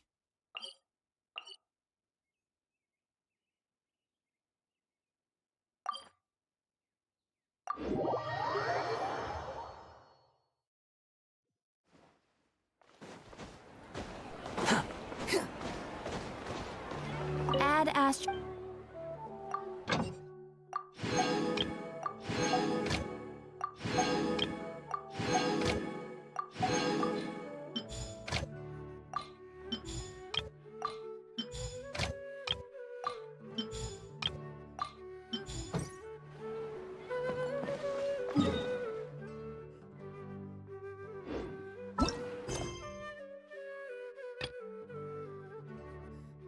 I think I want to do this.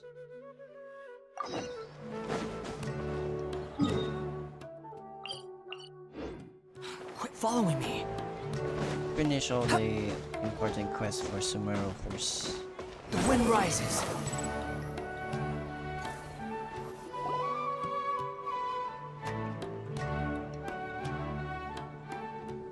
Hey!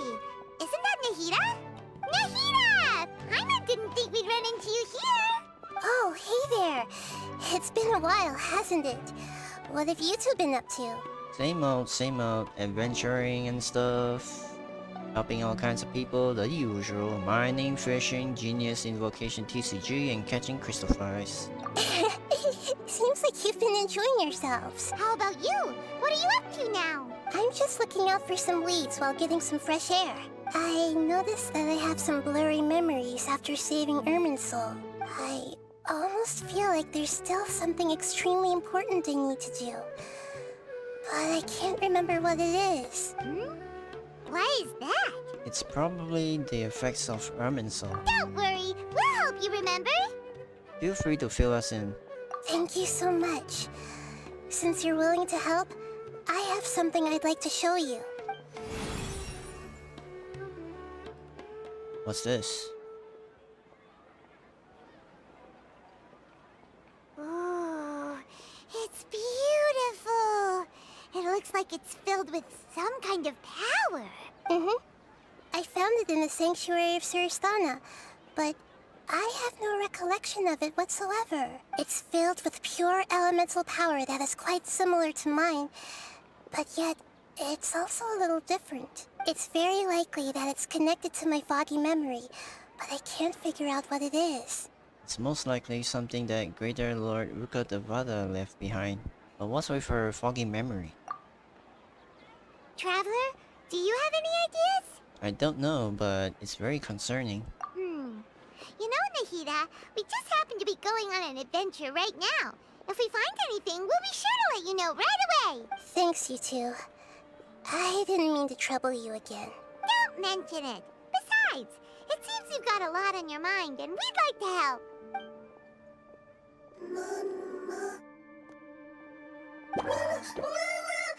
Hey, get out! You shouldn't be around here! I'm sorry, Lesser Lord Kusanali. Fungi don't usually come near this place. Last warning! Get out before I kick you out, you hear? Hang on. I think it's trying to tell us something. But Great Dendro Archon, it's a monster! Please, don't worry.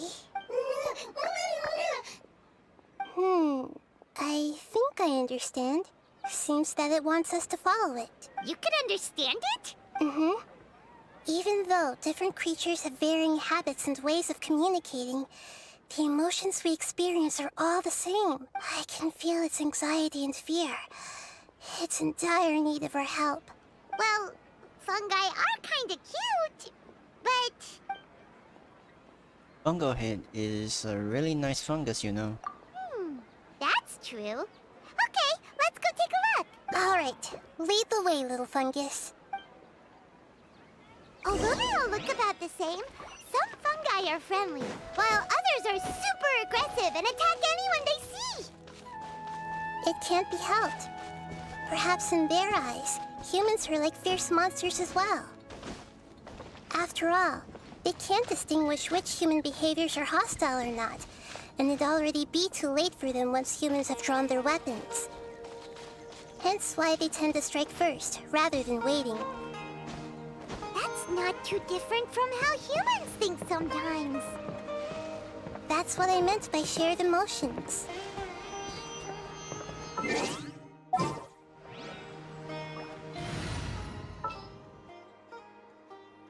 Well, since you asked...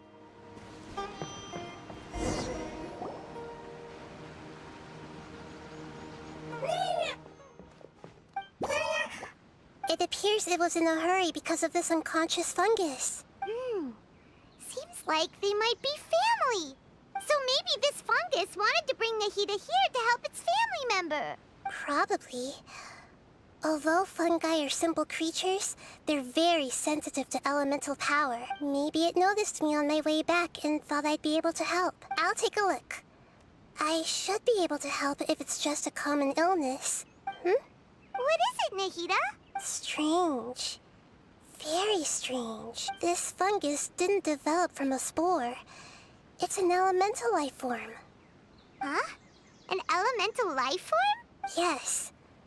Although the fungi you normally see are capable of using elemental powers, they're merely borrowing elemental power from nature around them. As for this fungus, it has elemental power flowing through it.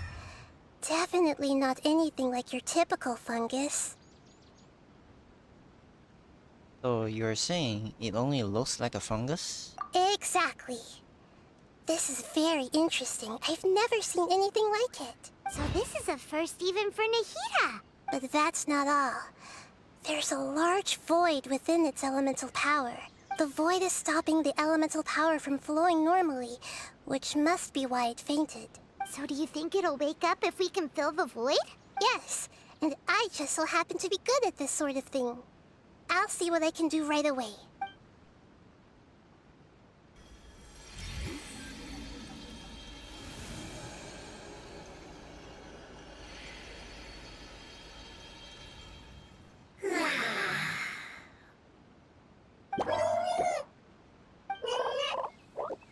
My power was compatible. Looks like everything is fine now.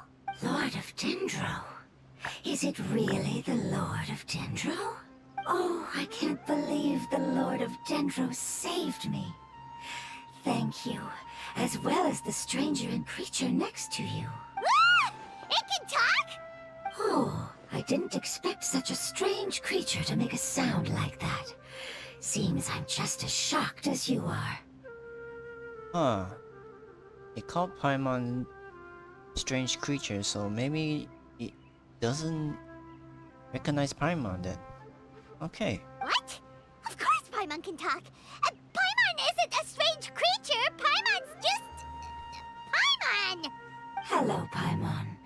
I am not yet able to evaluate an organism's intelligence from its appearance. I will only know you are able to speak once you have spoken. Oh, well, no need to take it seriously. It's no big deal. But does Paimon really look so dumb that people might think Paimon doesn't know how to talk? There's no need to start worrying about that all of a sudden. You misunderstand, Paimon. A mouth is used for eating, breathing, and other functions that are more important than speaking. So a creature may not speak, even if it has a mouth. I've never seen a creature like you before, so I dared not make the assumption that you could speak. So it is true that Paimon is not native to Teyvat, then.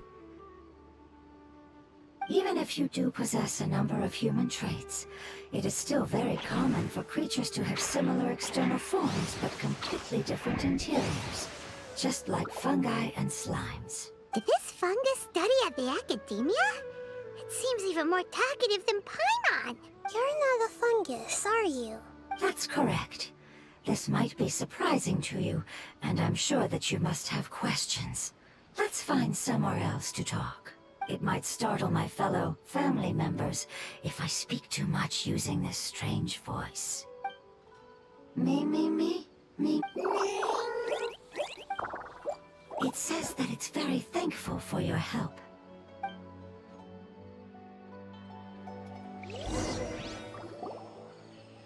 I was confident that I knew of all the creatures in Teyvat. Even if there are ones I've never seen with my own eyes, I thought I possessed all the relevant knowledge about them.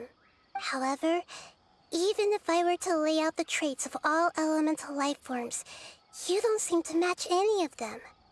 What are you? And where did you come from? I come from an ancient race. We have existed for a very long time, possibly longer than any records in existence. My home was filled with flowing water and great mountains.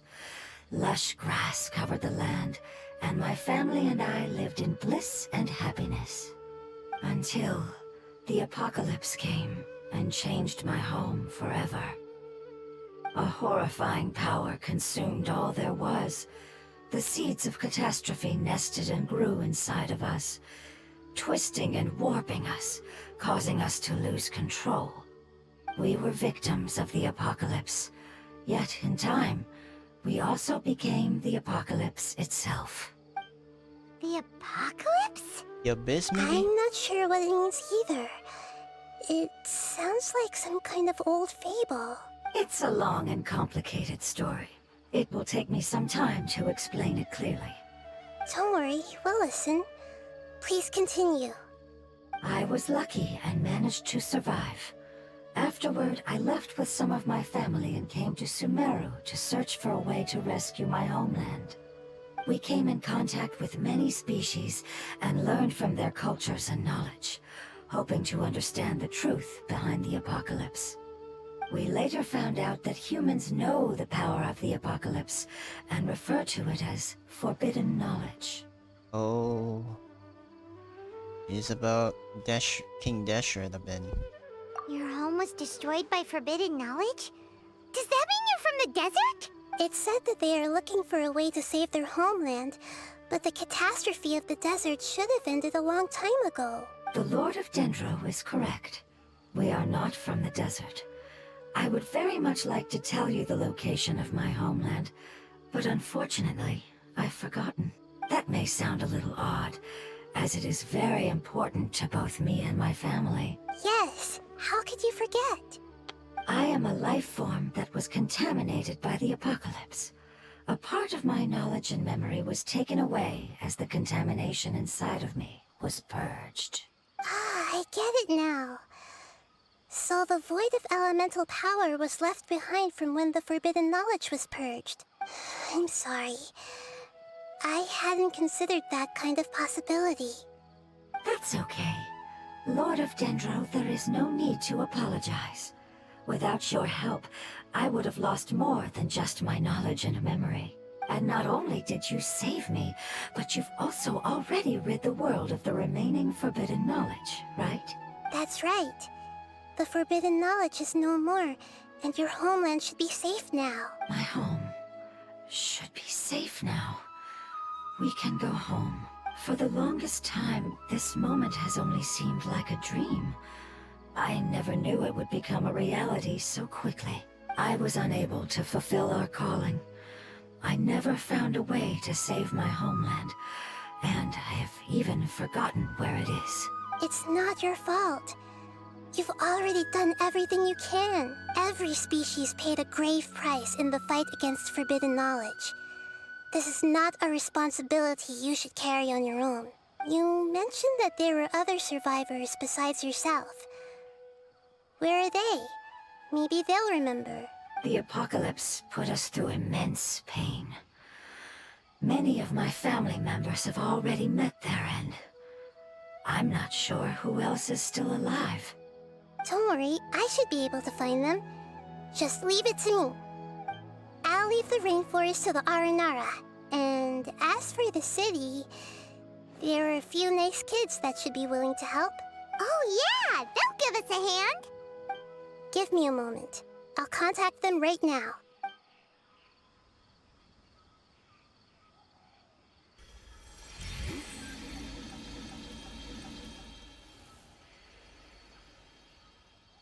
That should do it.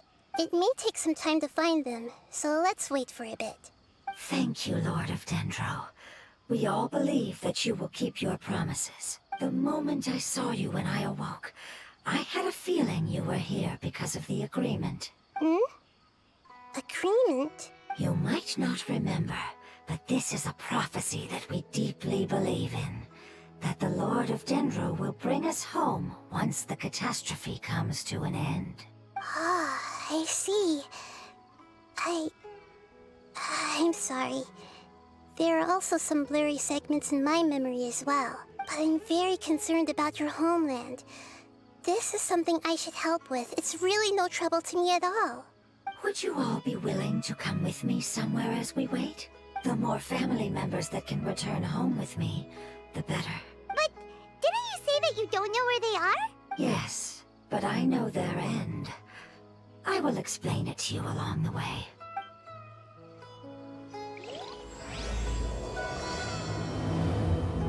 Homecoming. Behold!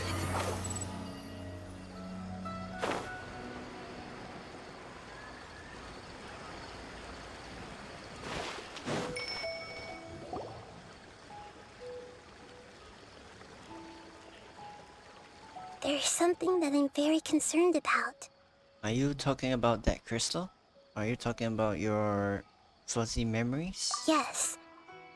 I didn't mention it just now, But do you remember when I told you that the power in the crystal is very similar to mine, yet also different? The elemental power inside the crystal is completely identical to that of the fungus. What? There's a connection between the crystal and the fungus. Exactly. The prophecy that it mentioned was probably an agreement that I made with an elemental life form that once represented its race. I had to deal with the forbidden knowledge to save their homeland. The process, however, took away some of my memories. That sequence of events would explain the persistent feeling that I had unfinished business. Makes sense. Too bad it's unable to tell us more. Yeah, I've been trying to think of a place that fits the description of its homeland, but I'm unable to come up with anything. We'll just have to continue investigating. Agreed. I really want to send them home, so they won't have to wander around anymore.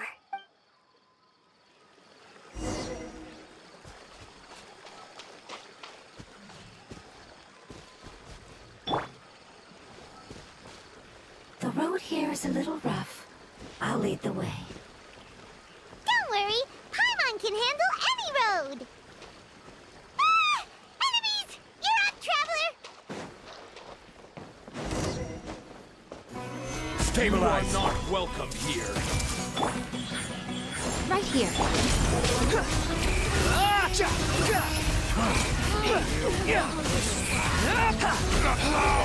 Regret. Amazing. With such skills, you all would have definitely been able to find a way to survive the apocalypse. Hey! Paimon has been meaning to ask. You all didn't originally look like this, did you? No, we didn't. The appearance of our kind will change according to the environment. After communicating with various living organisms in Sumeru, we discovered that fungi are the life form most adapted to live in these lands. Thus, we gradually took the form of fungi and became a part of their group. It's hard to believe that's even possible. The most important instinct any life form possesses is adapting to the environment. I don't think that should surprise you, Paimon. Your hand is shaped like that for a reason, so you are able to grip and use tools more easily. The reason why fungi absorb elemental power is to blend with the environment and fend off natural predators. We are dendro life forms, one of the most ancient life forms in this land. That is why we are so adaptable. So you mean, if Paimon wanted to, Paimon could change into a different form as well? Not as freely, I'm afraid. You would require a long time to make that happen. Although this is common sense to us, it is still extremely difficult to explain. Putting it as simply as possible, changing form requires energy. And energy comes with time. You cannot make a sprout grow into a giant tree instantly, nor can you force a tree to bear fruit overnight. I see.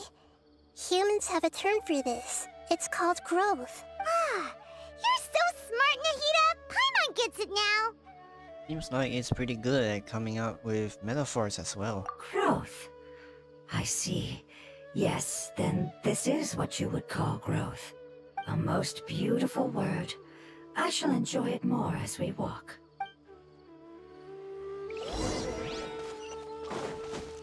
How much farther is it?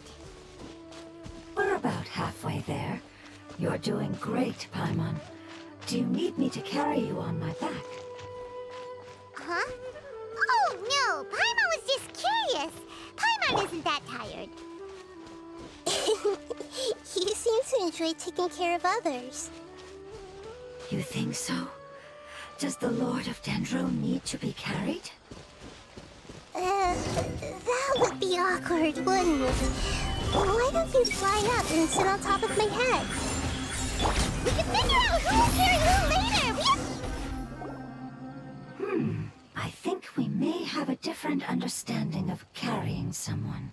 No matter whether it's tired or not, my child is always happy when I put it on my back and give it a ride. Child? You mean the fungi we ran into earlier? Yes. One was my friend, and the other was my child. Why can't your kid speak? Because it's just a fungus. I don't want my presence to change or affect the original state of the fungi species here. However, it is slightly different from an ordinary fungus. It seems to understand some human language, so I gave it a name. Oh, then it must be a really cute name. You know, like Bongo Head. You have an odd taste for names. Huh? Paimon thinks that name is great. Strange and cute at the same time. It's a name only Paimon would be able to come up with. That's right. The name I came up with was not as creative as Paimon's. I learned it from an adventurer. Its name is... I'm sorry, but I've forgotten. Seems like I've forgotten many important things. Don't worry, you can try and remember it on the way. Yes, I must remember it before I return. It's just as important as my homeland.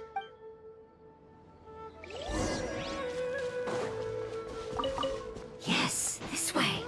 We're almost there.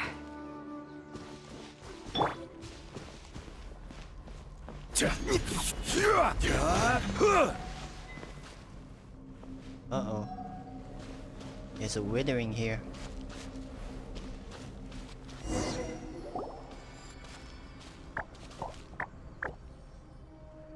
It's the withering. Yes, I have heard humans also call it that before. It's the last form we take when we are at the end of our life. Paimon doesn't understand. It's trying to say that when they've suffered enough and reached the end of their life, they become a tumor of the withering. Yes, I would have also suffered the same fate if it wasn't for the Lord of Dendro's help. So, this is how the withering is formed? Previous research has revealed that forbidden knowledge is the root cause of the withering. But even if forbidden knowledge has been completely removed, its influence still remains, which is why the withering remains even after forbidden knowledge has disappeared. They've been tormented by forbidden knowledge for a long time. It's understandable that they will eventually become the withering, but what a sad and pitiful end. When I left my homeland, flowers like these filled the fields. Each bloom represented an individual life. They grew in the pristine lakes, in the fertile soil, in my home, and in the homes of my friends. They grew everywhere, until the world suddenly lost all its color and became tainted and murky. But it's all right. Our life essence, elemental power, still resides in this flower. After an adventurer clears the withering, I will quietly draw near the area. If I can sense the elemental power of my companions, then I take them with me. But that would mean the effects of forbidden knowledge could have... It's okay. That's not important anymore. I just hope that they can all make it back home. It's not right to leave them to simply perish in the open like this. Now that we finally have the chance to return home, each one I manage to bring back will make me that much happier. I understand. Just leave it to us. I got this. So you're worried about me? It's fine. Forbidden knowledge doesn't exist anymore. It's natural to want to be overcautious when dealing with a highly venomous snake. But when all that's left is its skeleton, there's nothing to worry about. If you say so. Paimon doesn't get what you two are talking about, but we're all ready to go now, right? Then let's do this! We've dealt with the withering countless times already.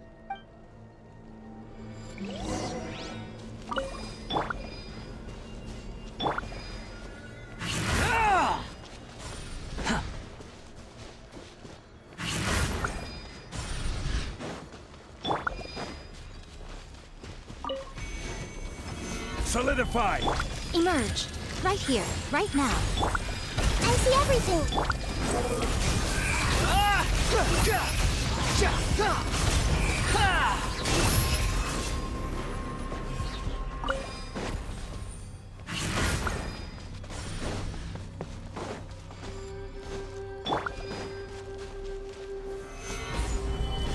Emerge.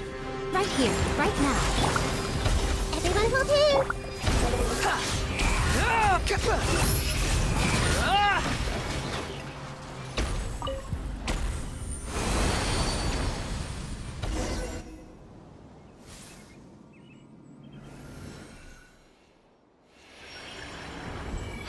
expected.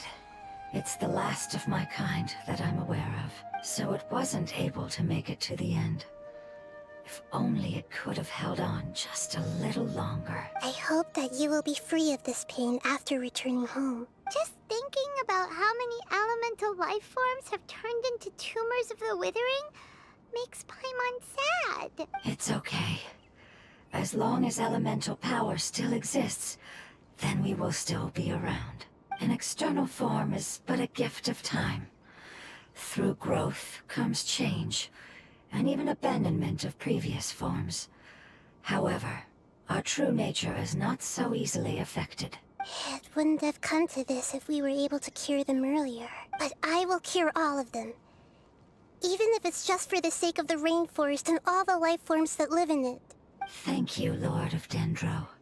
It was a wise choice for us to place our trust in you and wait.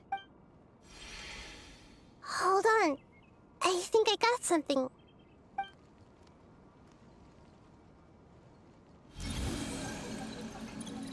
Oh, I see. Okay, I understand. Thank you so much. So, they found a fungus that matches the description I gave them. It's currently unconscious. It must be in a similar situation as I was.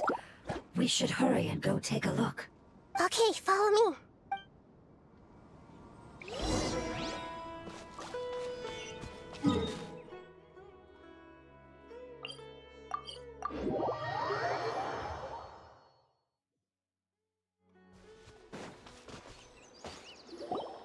We're close now. It's just a little further inside. But there are so many fungi here. They're probably all ordinary fungi, right? If we startle them, we won't be able to avoid the fight. Yeah, they won't be happy to see us. No fighting. These are all its family. Although we belong to different species, we've spent a long time living among the fungi. They are very important to us. They can be reasonable, as long as we try to communicate. What should we do?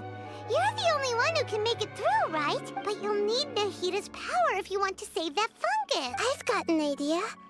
Can you teach me how to change into a fungus? You want to transform into a fungus? But we don't have time for growth. Nahita is a god. Changing into a fungus should be a piece of cake for her. Even gods can't bend the laws of time so easily. Then we'll have to enter with the risk of being noticed.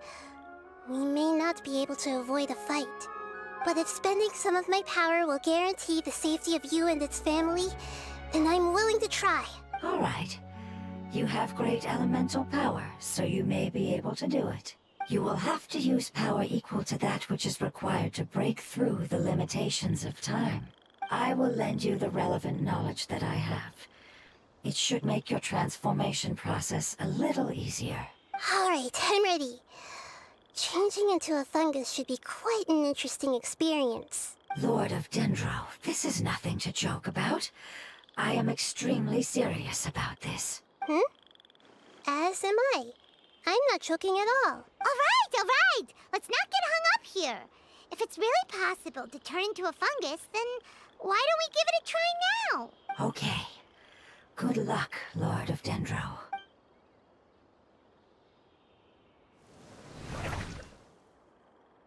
Wow! You really turned into a fungus! So how does it feel? How do you like it? It's actually not too bad. My perspective in this form isn't much different from usual. The unconscious fungus is just below here. Can you all help me determine which one it is? Oh, how do we do that? I'll get close to them while you make your way over from above. You should be able to identify them using elemental sight since they're elemental life forms. Then, all you have to do is repeat the correct answer in your mind. As long as I'm able to see you, then I'll be able to hear your answer. Okay, got it. Let me lure away the fungi up top and make way for you. All right, good luck, Nahita. Let's go, Traveler.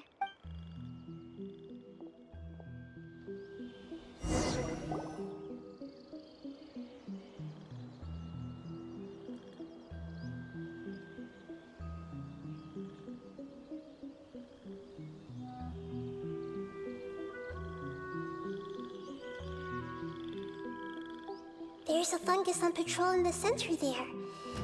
It looks pretty vigilant, so I'd better go around it.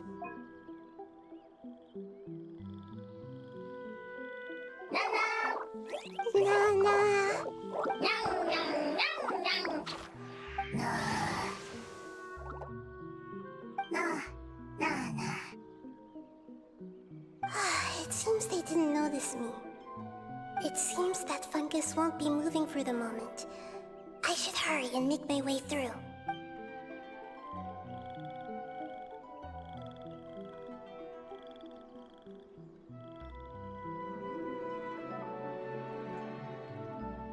This is the spot. There are several fungi here. I'll hide and wait for the traveler to catch up.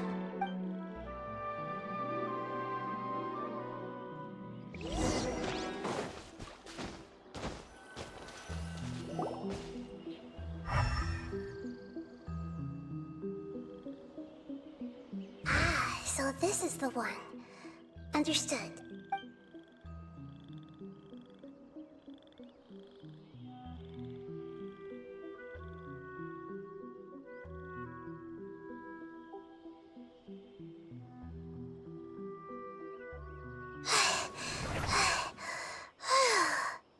Nahida? What's wrong? I never knew that it was so tiring to change forms like that. I even used the techniques that it taught me. Seems like its warnings were not unfounded. The power of time accumulates slowly and goes unnoticed. A great price is to be paid if you wish to perform drastic changes instantly. Thank you for everything you've done. All seems to have gone according to plan. Now, we simply wait for it to wake up.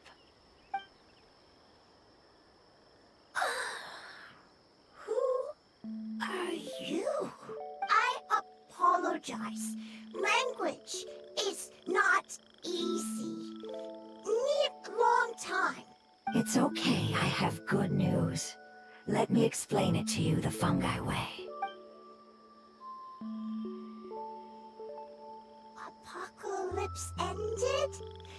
Go home now? Yes. Unfortunately, I've forgotten where home is. I was hoping you still remembered. I remember. Really?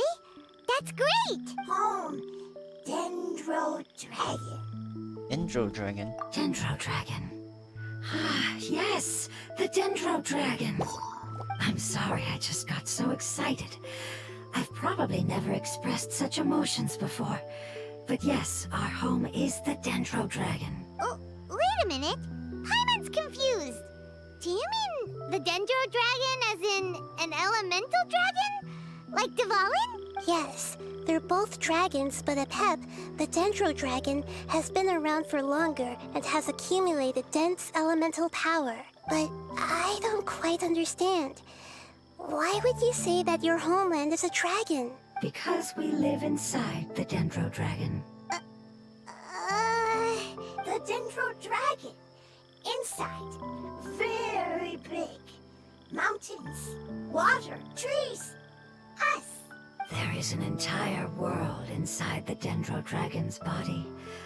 The Dendro Dragon nurtured the earliest life forms and protected us inside of itself. It once told us in a majestic voice that once we finally matured, we'd be able to start life in a new world. However, that day never came. Our homeland was the greatest place there ever was before the apocalypse arrived. Paimon's still confused.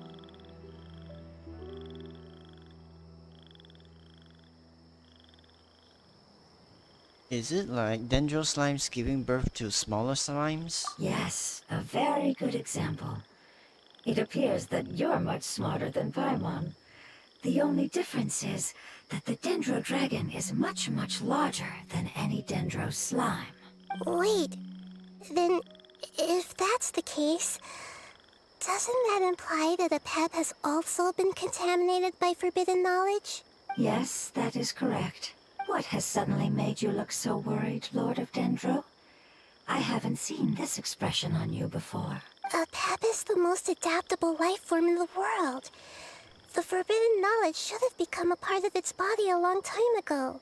Which means that if all the forbidden knowledge has been eliminated, then a big void will also form inside the dragon! I'm afraid so. Its body and soul have probably been in terrible shape for some time now. No wonder I haven't seen a pep for so long. But how did it get contaminated? Was it due to the destruction of King Deshret's civilization? But anyway, a pep disappeared and has been gone ever since that time. It's been enduring unimaginable pain all the while. It's probably in pain as we speak. So saving the Dendro Dragon is the important thing you need to do? Yes! How could I have forgotten? If the Dendro Dragon fails to hang on, the elemental power inside it will no longer be able to maintain its form and will all be dispersed. Dendro elemental power of that concentration will cause the rainforest to overgrow. Giant trees will completely block out the sun. Plants and humans will fight over oxygen. Sumeru will no longer be suitable for sustaining life. Hida, get a hold of yourself. Hey, what about the crystal? Why don't you show it to them and see if they know anything about it? Yes, I'm sorry. You're right. We don't have time to panic. Have you two ever seen anything like this before? No. Its power feels very familiar. Like something from our homeland, but I don't know what it is. I'm sorry our memories aren't very reliable. It's okay. I'll contact my helpers just as I did before and see if they can locate your other family members.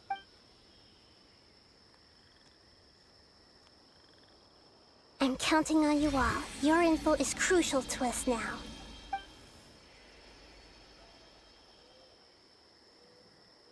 Let's wait for their reply again, though I know waiting can feel unbearable at a time like this. Thank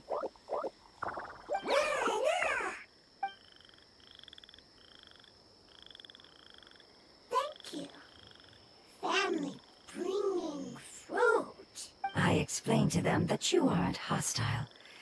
After seeing you save it, its family is very grateful to you. Go home. Leave. Hard decision. Don't know. They are weak. I worry. If waiting, then I hope. Don't worry. I understand what you are trying to say. Family is very important to us. No matter when we were actually family. It has done a lot to protect this territory and can't help but worry now that it's about to leave. Can you do one last thing for it while we wait? Of course. I can relate to how it's feeling. I need to organize my thoughts as well. Thank you.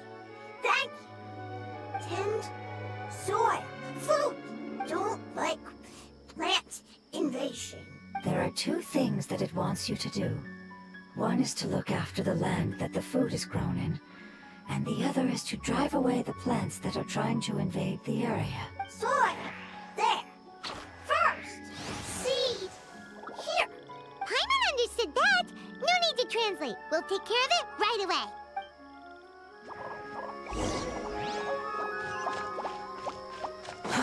Too slow. Hey! It's happy because it found some delicious fruit.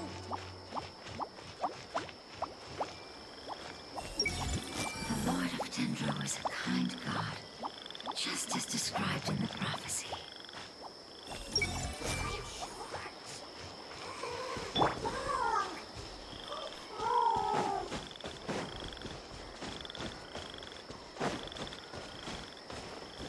Quit following me. The wind rises.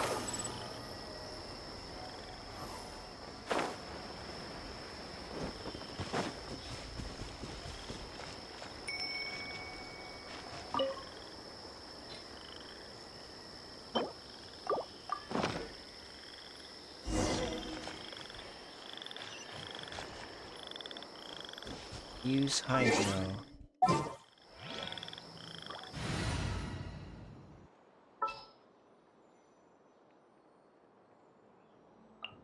It's time to pull the trigger.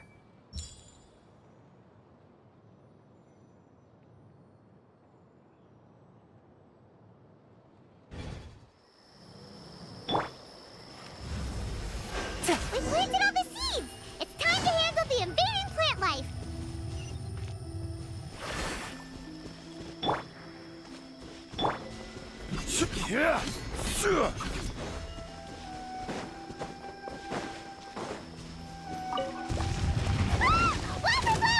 It wasn't kidding when it said plants were invading!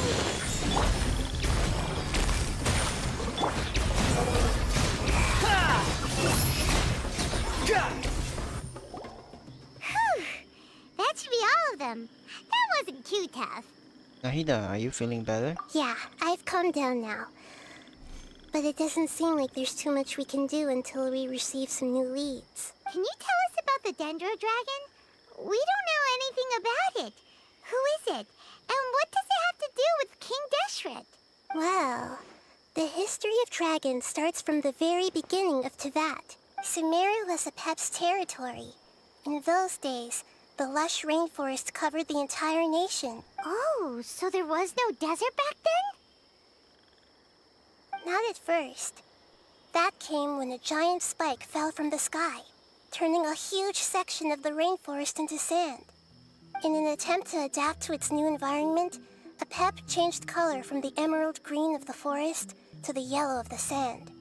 No wonder those two elemental life forms are always talking about the importance of adapting. Apep has always seen itself as the master of Sumeru, and has refused to recognize the new order that was established. Even now, it probably still holds great hostility toward the gods.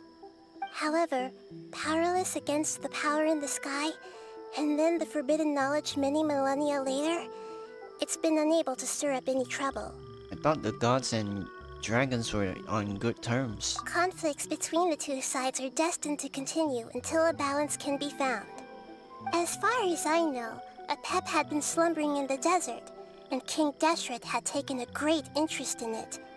Maybe this is why Apep was contaminated. I'm not sure what may have led it to become involved, but rescuing it is definitely our top priority right now. The crystal that I have in my possession is probably the key that links the two matters together.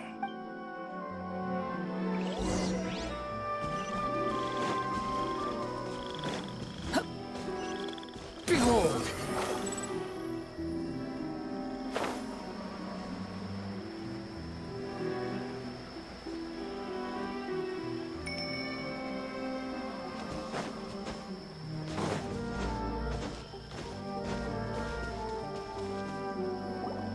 Thank you, Lord of Dendro.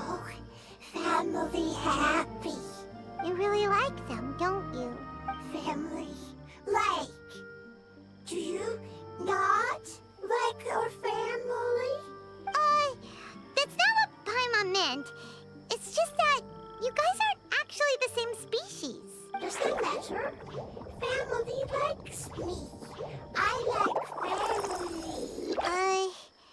Paimon doesn't quite understand. What it's trying to say is that as long as family members get along well, then nothing else matters. You place importance on appearances, but we do not. We find the experiences, knowledge, and connections we've made to be more important. These are all things that are more reliable than mere external appearances. These are the fruits of time, and the essence of what it means to grow. Oh, Paimon gets it now. Looks can always change, so what's inside of us is more important. What if my looks changed? It wouldn't matter. Paimon would still be able to recognize you right away. Oh? Understood. Thank you. Still nothing new from the forest. Seems like we won't be able to find your other family members for now. It appears we are out of leads to follow. And if no one knows how this crystal works, then Apep may be in danger. Sorry. It's okay. It isn't your fault. I don't think it's a coincidence that neither of you can remember anything about the crystal. Maybe it's because the crystal has a very close connection to forbidden knowledge, which causes memories of it to be unclear. And if that's the case, finding the other fungi still wouldn't help us at all. The crystal and the apocalypse. The apocalypse and memories. Lord of Dendro, do you still remember the prophecy? I do. What about it? The prophecy is a story that connects events of the past and the future. A family member once said that the apocalypse is a part of us, and that there is value in preserving it. The rest of the family did not approve of its opinion at the time, so it left. Preserving the apocalypse? Do you mean that there's still some that hasn't been eliminated? That's not very likely. The power of Irminsul covers every inch of the land. Did the prophecy say where that family member went? To the limitless depths east of Sumeru, a murky place that no one can return from. The chasm. Yeah, that must be the chasm, right? But what is it doing there? It's impossible to preserve forbidden knowledge, but what if it can be converted to a different form? I'm sorry if I'm suddenly not making any sense. However, I do think it's possible. Follow me. I'll explain it once we find that elemental life form.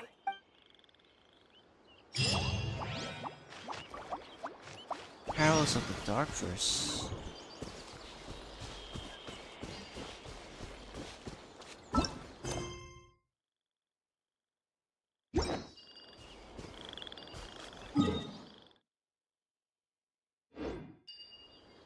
Please head to the chasm. World Crest Perils of the Dark.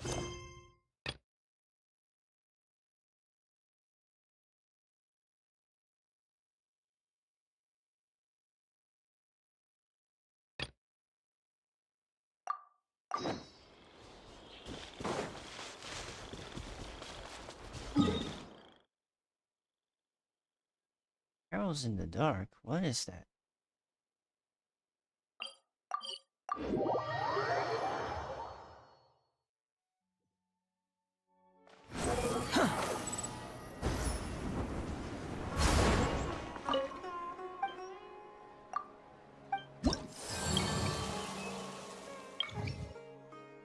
Arrows in the dark.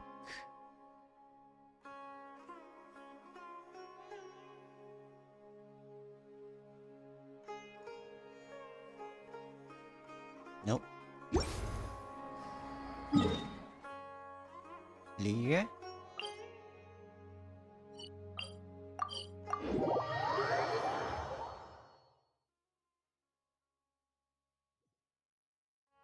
Swollen Fury.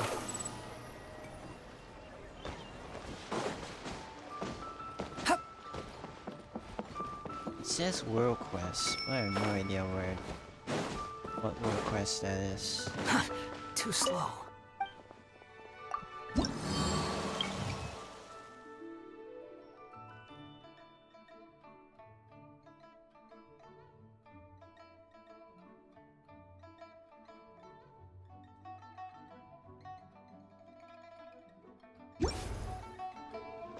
Maybe I need to go to the chasm.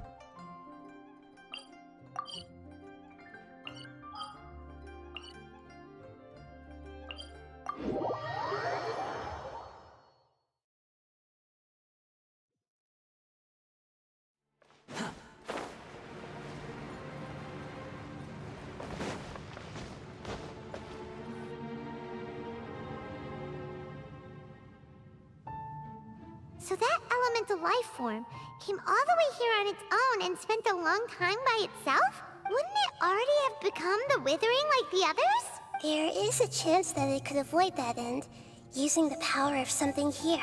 I'm referring to what was used to fight against the Abyss. It once repaired the rifts of Tevat long ago. It has the ability to purify and stabilize powers that shouldn't exist in Tevat. Forbidden knowledge that its light has shone upon is kept here forever in a different form. You mean the oozing filth? Yep. It's just like soap bubbles that rise to the water surface. Another strange metaphor. But Paimon somehow gets this one. What the Lord of Dendro means is that the apocalypse was altered by the power of the giant spike and hidden within the oozing filth. Yes, and it shouldn't be far from here. Let's go and take a look.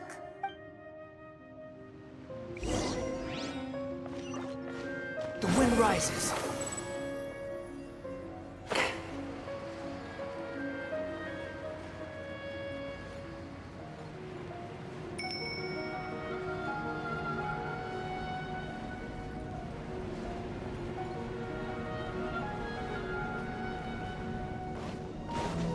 Swollen Fury. Look! It's over there! Looks like we'll have to clear out the oozing filth in this area. You two should be able to take care of it, right? I need to use this. Yep, we know what to do. We'll just use the lumen stone on the oozing concretion.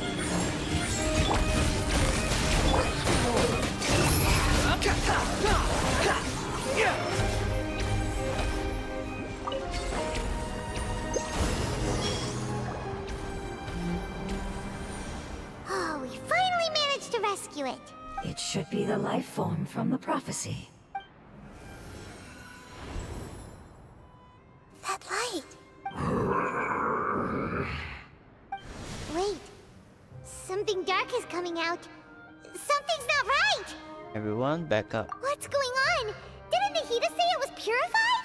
Maybe it's because such a long amount of time has passed. Although the power of the oozing filth is more stable than that of the apocalypse, it is still a form of dangerous power.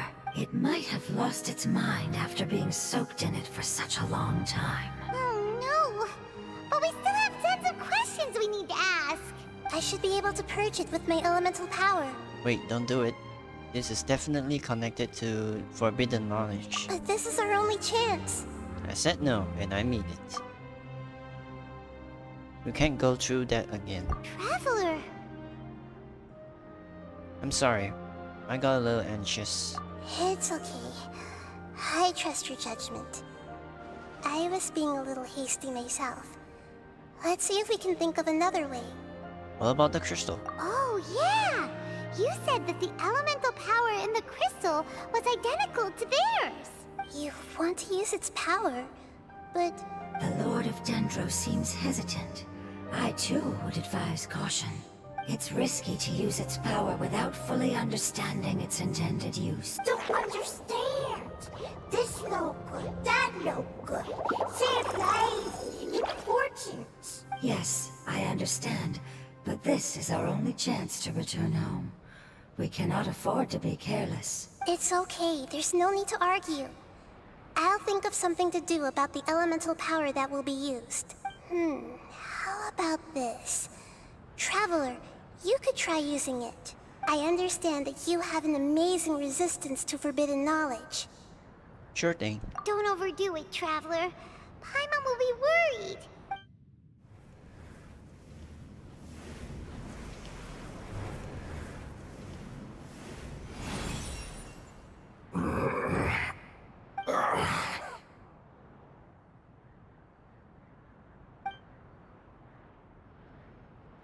Lord of Dendro, and you others, how long have I been waiting here? Yay! Looks like it worked! Lord of Dendro, here in person.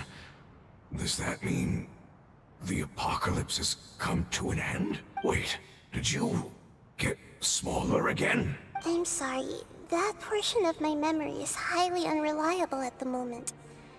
I can't seem to remember who you are. That sounds about right. After all, the purpose of my existence is precisely for those unreliable memories you speak of. You once said that the apocalypse will be completely eradicated, and that relevant memories will become unstable. Even you couldn't promise that you'd remember our agreement after those events take place. However, you are definitely someone who stays true to your word. My sacrifice is nothing compared to your resolve. You and I made the agreement? Yes, you used your power to protect me. That is the reason why I was able to survive here. To be honest, I'm nearing my end. I had thought I'd be stronger than this. No one can withstand the power of the apocalypse. In order to preserve a somewhat stable memory, I had to change the power of the apocalypse into a different form. Only the giant spike that fell from the sky was capable of doing something like that. But the moment I chose to go through with it is the moment I lost my chance of being rescued by the Lord of Dendro. But enough about me. Lord of Dendro, let's get to the important matter at hand. As you can see, I won't last much longer. I understand, and I'm sorry, but can you please tell me what this is? This is a fire seed. It's an essential item for saving the Dendro Dragon. Thankfully, it appears to be in good condition. The Lord of Dendro and our people created this item together. It mimics how the Dendro Dragon's Heart of Oasis operates. The Dendro Dragon has been tormented by the apocalypse for far too long. It too is nearing the end of its power. However, if you are able to reactivate its Heart of Oasis using the Fire Seed, then the Dendro Dragon will begin to recover. And as a result, our homeland will return to the way it once was. Oh, so the Heart of Oasis is a pep source of power. No wonder the crystal was able to heal this fungus just now. That's what it's used for. What? You used the Fire Seed to save me? Mm-hmm. Why? What's wrong? That's... never mind.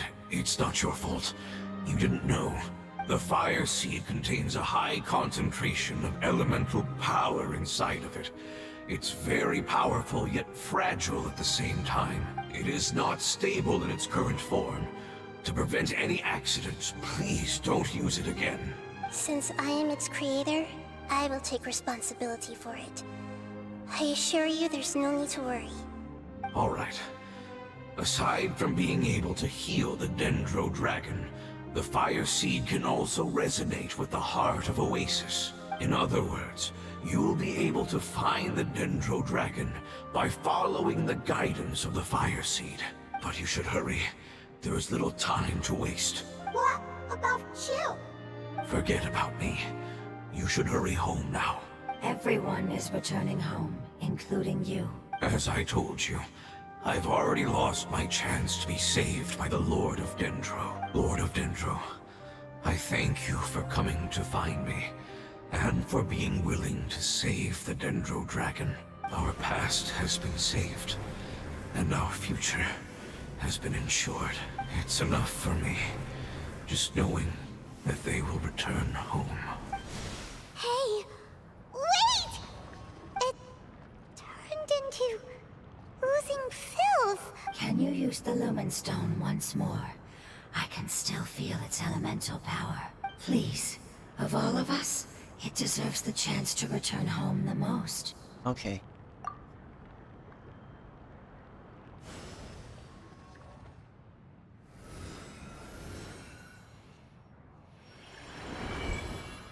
This is a small ball of light that it left behind. I can feel it. I can feel its knowledge and emotions. It has all returned to its original elemental form and is becoming one with the other family members. Do not be sad, my friends. Its wish has come true, and it's very happy right now. Because its external form doesn't matter, right? Yes, because our external form does not matter, and our home has been saved. There is nothing more important than being together with family. Let's go!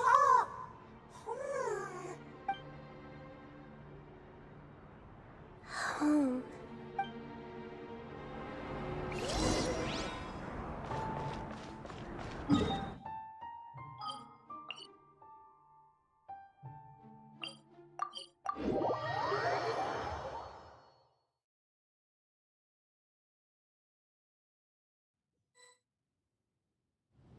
It's not much further. Follow me, we're close now. Wind rises.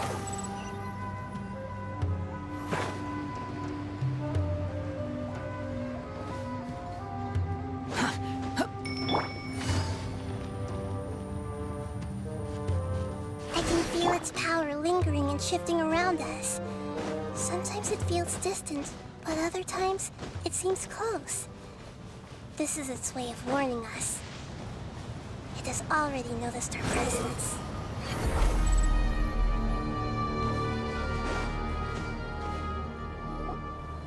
We won't be able to see anything if we keep going that way.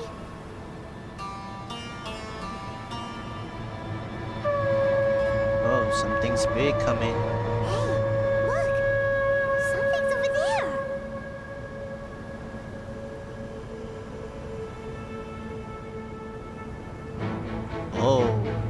You are big.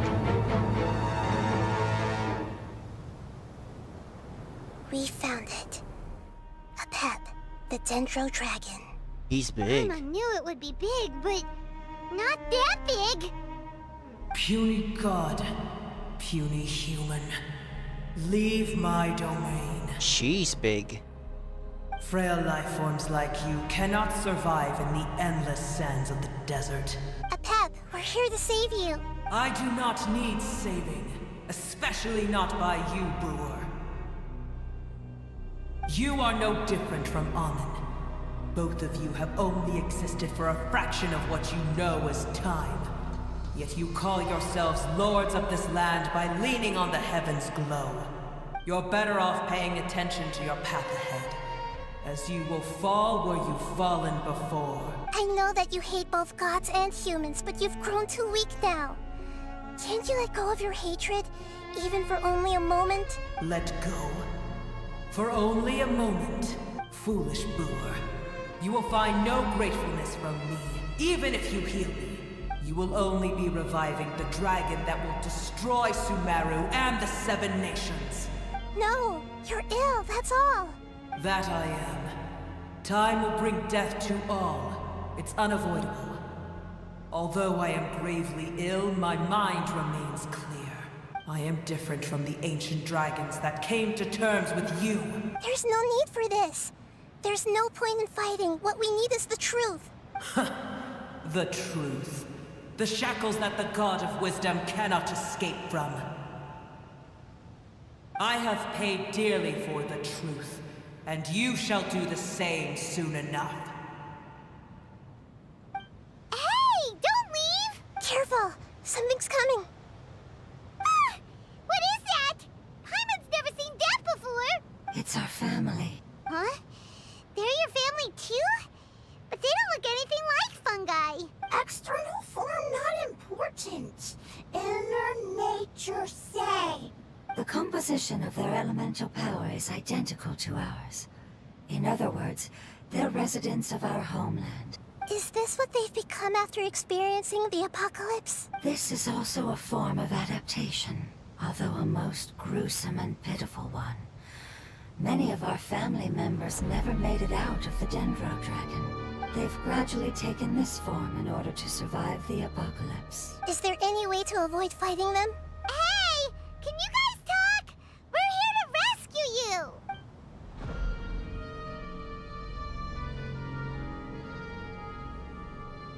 They are not responding. They've given it their all just to survive. They're being drawn by the fire seed. Only its power can temporarily free them from their pain. All that remains are the instincts to survive and search for energy needed to do so. Everything else has been discarded in the process of adaptation. So this is the result of forbidden knowledge. Would our world become the same if forbidden knowledge was allowed to rampage across Tevat? Like fish struggling on land, unable to find a single puddle of fresh water in the entire world. We can talk about this later. Let's deal with them first. Yes, but please try to be gentle with them. They are not evil in nature. All they want to do is survive. Ooh, new enemies. Solidify! Right now. Quietly now. Things are about to get dicey.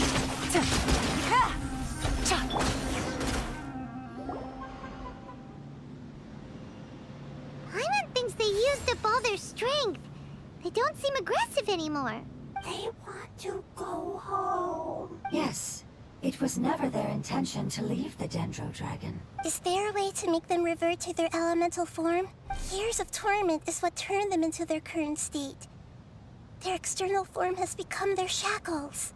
It seems only the Fire Seed or a Pep's Heart of Oasis can save them.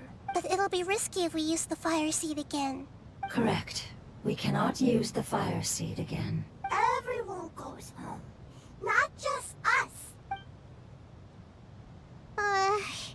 This is becoming quite the dilemma. Let me think for a second. It's fine. Let's use the power of the Fire Seed. I can't bear leaving them in the desert like this. But... Don't worry, the decision is on me. I'll take responsibility for whatever happens.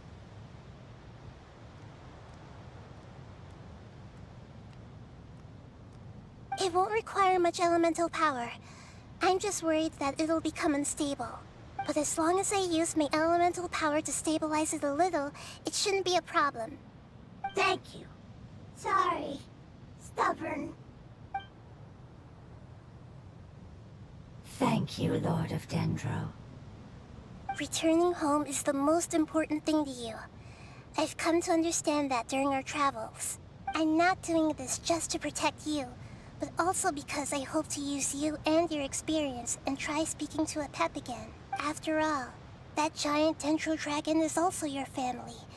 Maybe it would listen. I will stand with you, Lord of Dendro. I will never forget your kindness. Yes! Thank you. Alright, here it goes. Family. We will all be able to go home soon.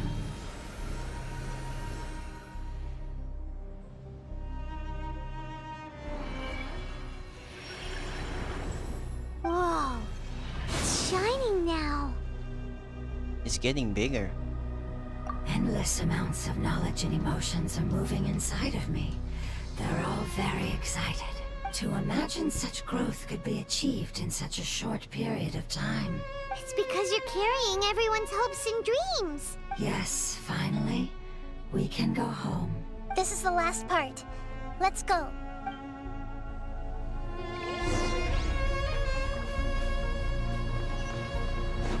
Behold!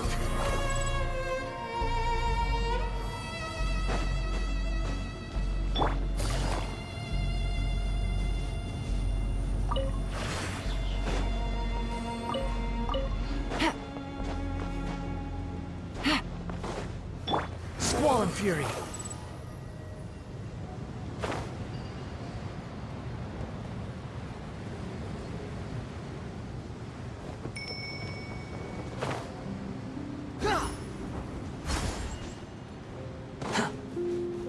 Behold!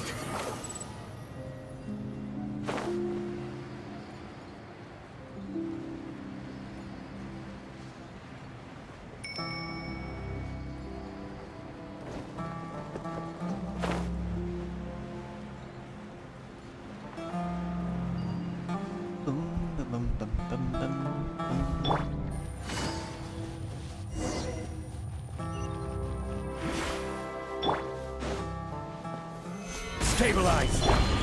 Emerge! Squall and Fury!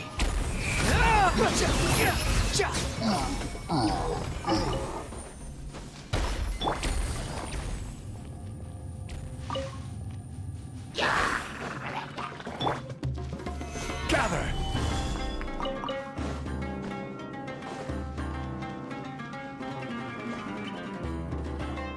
This cave is huge. Could this be where the Dendro dragon lives? We can't go any further. Yeah. Who knows what's inside that cave? Our goal is not only to find the dragon, but to also enter the world inside of it. That will be impossible if we can't get it to cooperate with us. But how are we gonna do that? It doesn't seem to want to help at all. I'll see what I can do. Pep, I know we don't see eye to eye, and that we have a very different understanding of the world and its orders. However, we are both born of elemental power, and both suffered the torment of forbidden knowledge. We are not that different. And right now, we share a common enemy. We should not let our differences get in the way. Wonder if the Dendro dragon's even willing to listen. I don't care about what you believe in, who you hate, or what you've done in the name of hatred. Nor do I expect you to be grateful. I'm here to save both you and your people. My people. They've been searching for a way to save you ever since they left their homeland. They yearn for a chance to return home. And now that everything is over, all the hatred that you harbor has lost its meaning. Rather than continuing to fight, you should consider the life you've produced. No response. Your eagerness to survive means that you haven't given up on that world yet. If you claim to know so much more than I, then why don't you truly think about why you want to survive? And why you're so vengeful?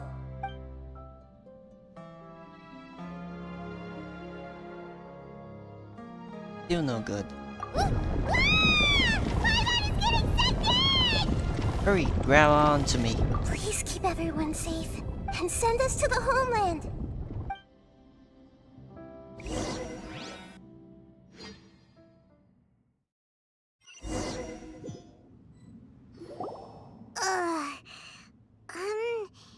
Nahida, where are we? Huh? And what about the Traveler? Where'd he go? I was only able to ensure that we made it here safely. It's possible we arrived at different locations. Well, then let's go have a look up ahead. Paimon's feeling really worried. Yep, let's go. I wouldn't worry too much. The Traveler's no pushover. Paimon knows that. It's just that Paimon isn't used to not having the Traveler around. Let's hurry. He might be just up ahead.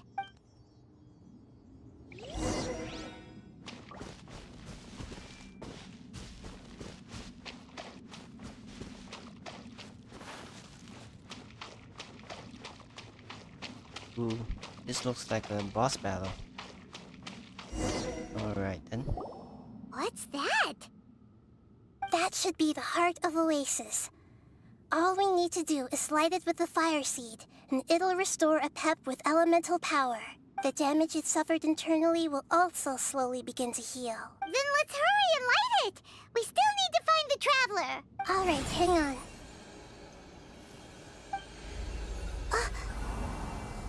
Wait!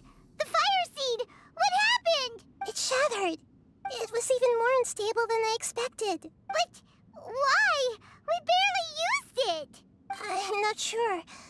Perhaps the fire seed was only capable of protecting one person?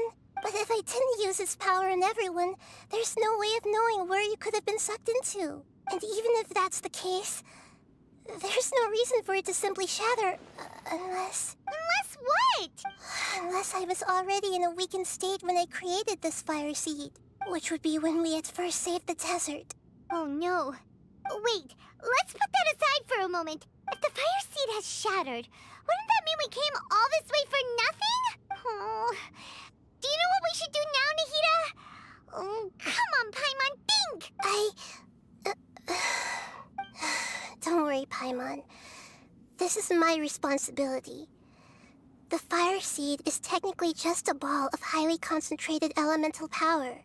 Although my elemental power is slightly different than that of elemental life forms, I gained a better understanding of it when I turned into a fungus. So, all I have to do is imitate that power, while adding some of my own. And I'll be able to do what the fire seed was supposed to. You're gonna become the fire seed?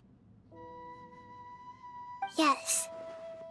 It'll take a lot of power from me, but it still won't be anything compared to when I was in the desert. I might, however, become even smaller. What happens if you keep getting smaller? I'll become a blade of grass or a twig. Basically, I'll return to how I was first born. I will be able to unleash power beyond my limits if I can reverse the process of growth. But you'll lose everything. You'll not only lose your appearance, but you'll lose your emotions, memories, and who knows what else? That's all right. None of that matters compared to the dangers that the Pep is facing right now. No, wait! There has to be another way. Besides, what will Sumeru do if you turn into a twig? Maybe you and the Traveler can plant me in the soil of Sumeru once it is all over. I can still communicate with the world through the forest. It's just that you won't be able to see me for some time. You can't be serious. If the Traveler were here, he definitely wouldn't let you go through with it. If we knew this was how you were going to take responsibility, then we never would have agreed in the first place. I'm sorry, Paimon, but we're out of options. Not all eagles who have fallen to the ground can soar in the sky once again. But if no risks are taken, then the eagle will be grounded forever. No. Please, no, Nahida! Nahida!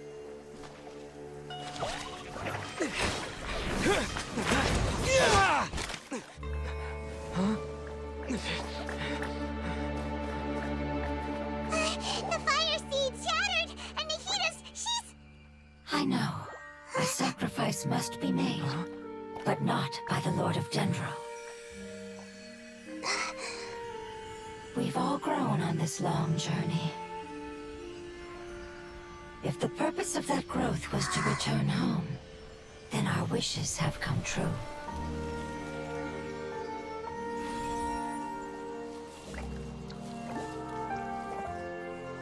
Would you lend us your power?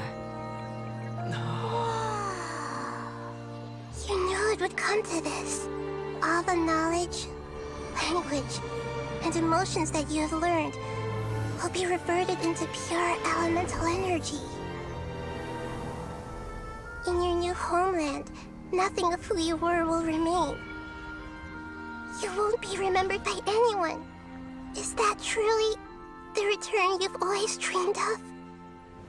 Lord of Dendro, don't be sad. This is not your home. We go home. Lord of Dendro should also go home.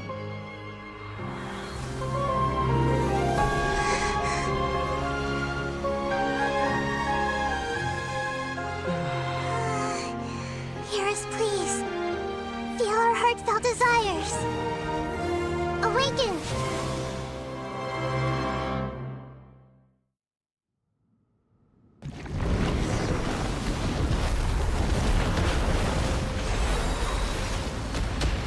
Whoa.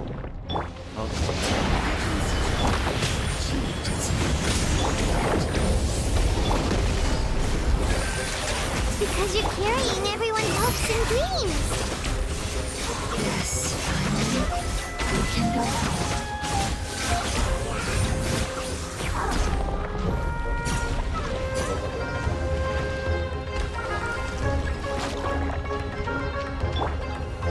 Thank you for protecting me with your elemental power. Goodbye. We may never meet again.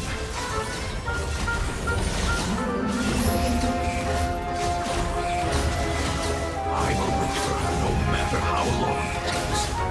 This is the agreement we made. Right here. Emerge. Right now. Squall Fury!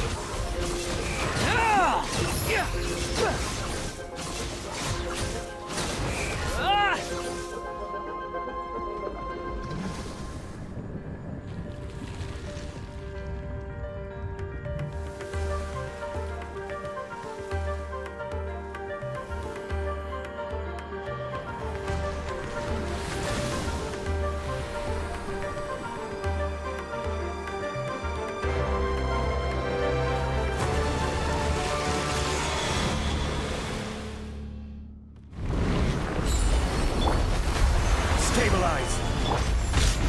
I learned a wonderful word. It's new, which means light.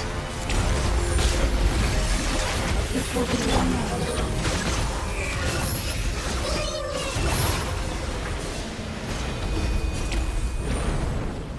Hey! Can you hear Paimon? Say something! You fungi said that your form didn't matter, right?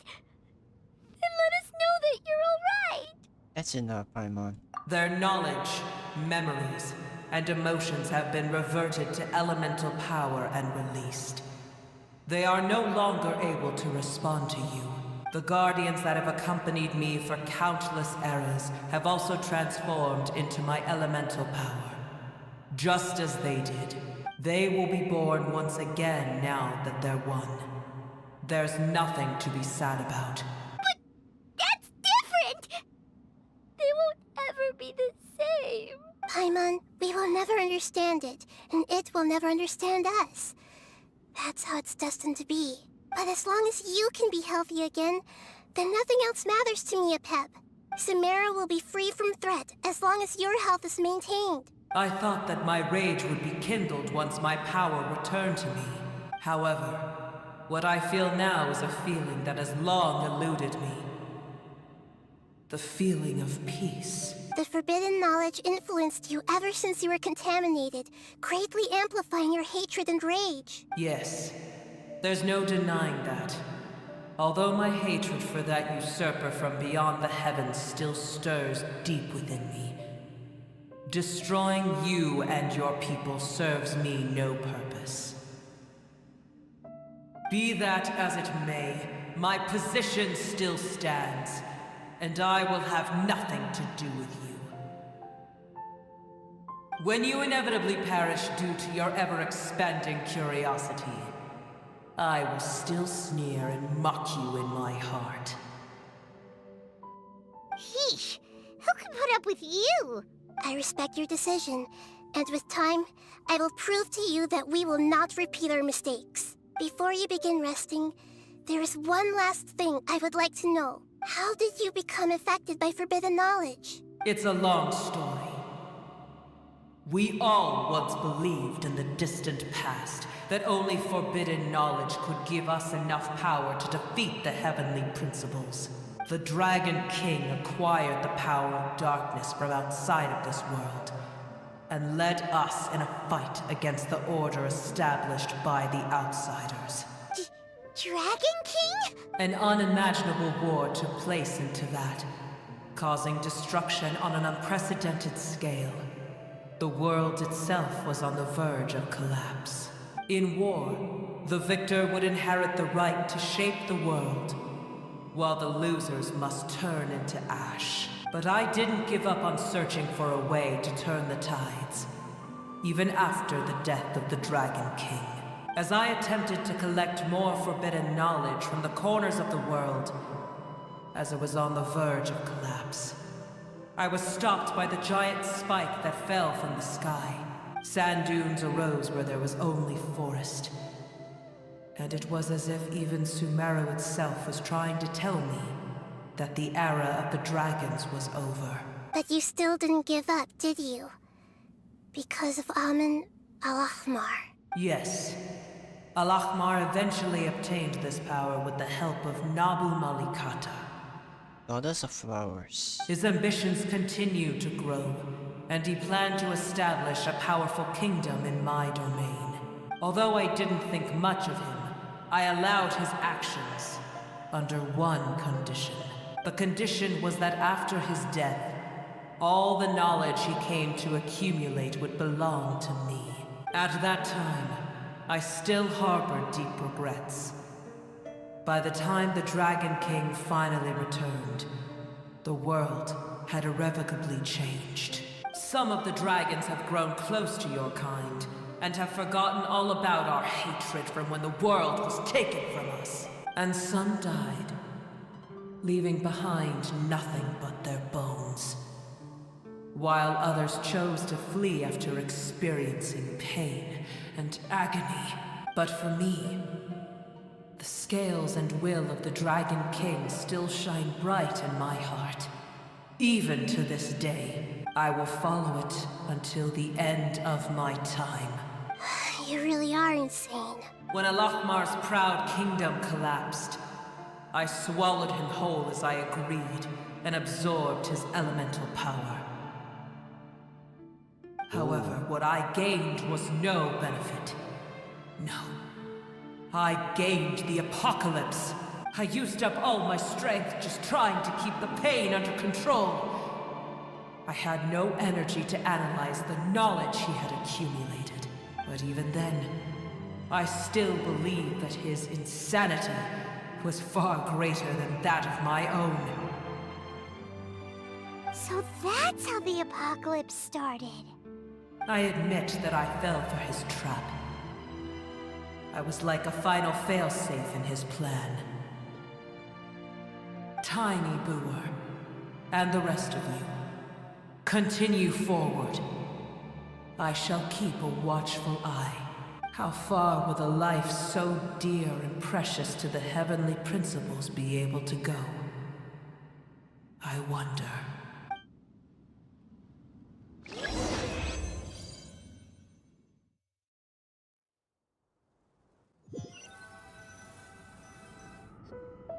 Hey! Looks like we've been sent back out! Still in one piece, too! The dragon will need to rest for a very long time before it is fully healthy again. It's not as ruthless as it was before. Curing the dragon of its illness has seemingly made it more open to reason. Nobody's in a good mood when they're feeling sick. Even though we accomplished something really important, Paimon still doesn't feel happy for some reason. Bringing everyone home was supposed to be a happy occasion, but it seems to have lost some of its meaning. Indeed. Although they'll still have the chance to be born again, they've lost their memories of their journey and their feelings for their homeland. Each opportunity for growth is unique in its own way. Perhaps the immense power we released was the pouring out of all these irreplaceable emotions that had built up over time. Can you really call a place with no family your home? Family. Right! The hydrofungus left behind its family. Those two fungi might be waiting for it to return. Oh yeah! Let's hurry and go take a look! How are we going to explain all the complicated things that happened?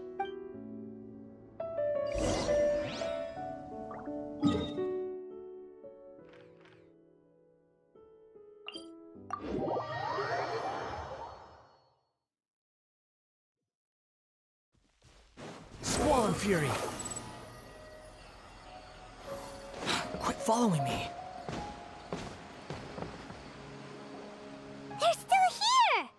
Have they really been waiting here all this time? We're back. I'm sorry. I really am.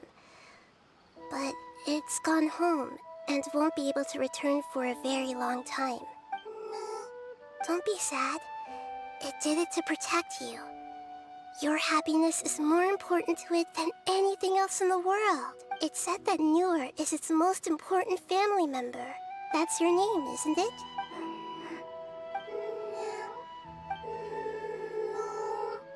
Wow. This is wonderful. So it has left traces of itself after all. They will definitely meet again. Someday.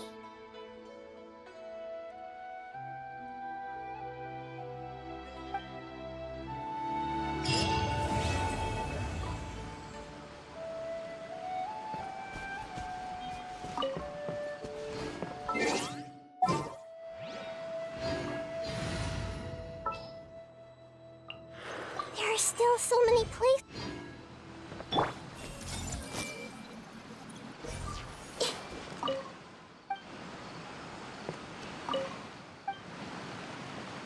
Okay, that should be the last of it.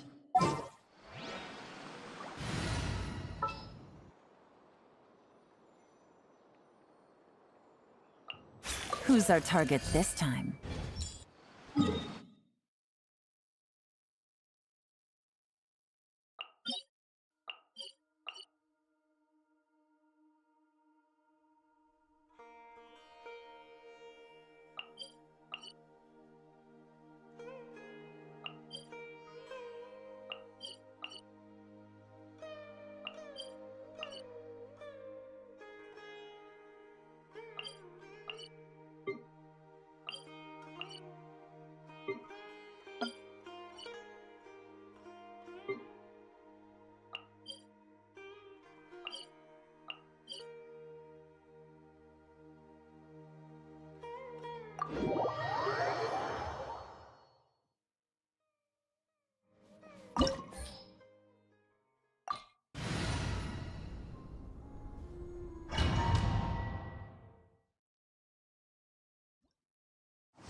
Solidify! Right now, right here. Emerge.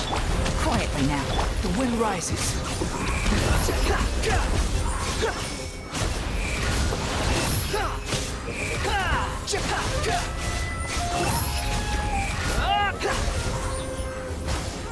Right here. Right now. Right here.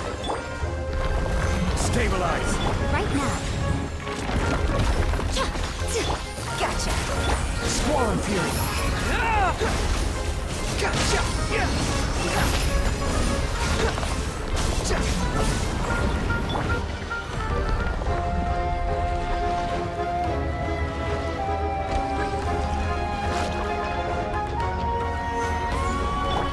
Emerge, right now. Game's up. Time's over. The wind rises.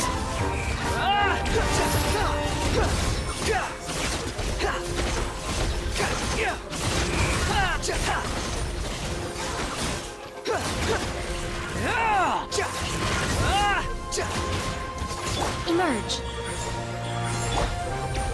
Solidify! Quietly now. Things are about to get dicey. Squall Fury.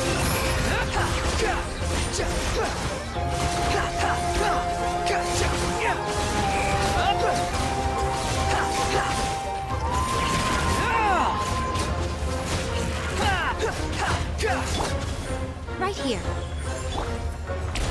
Gather. Gotcha. The wind rises.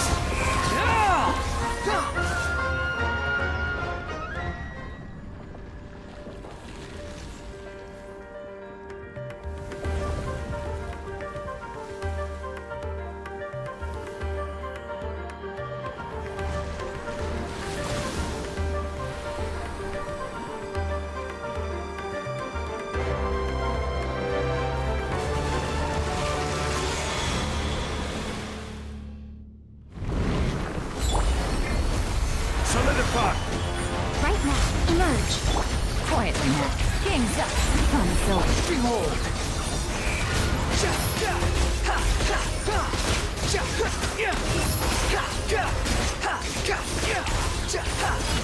Know your place.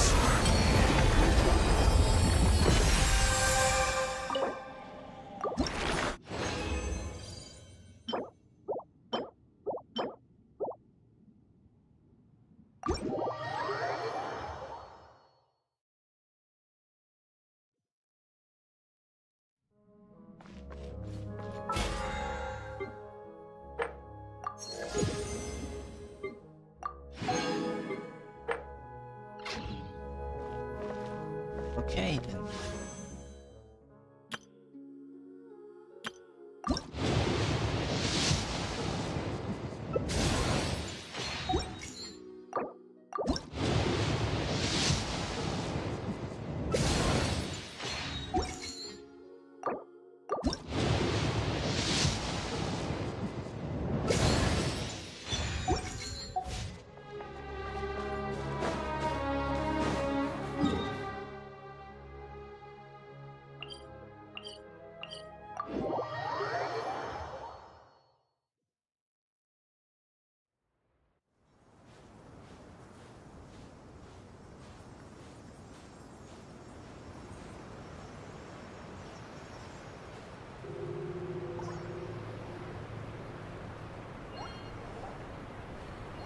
Ooh. Waterfalls, huh?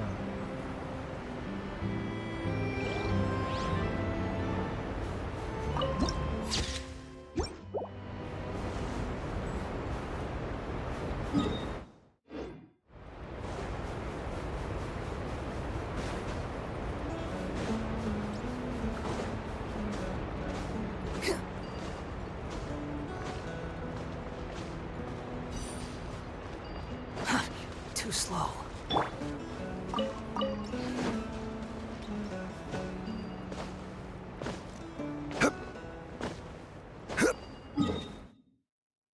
Oh, this place is new.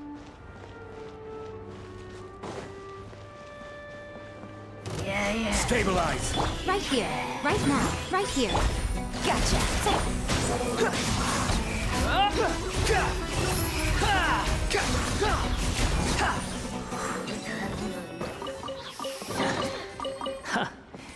You even want this?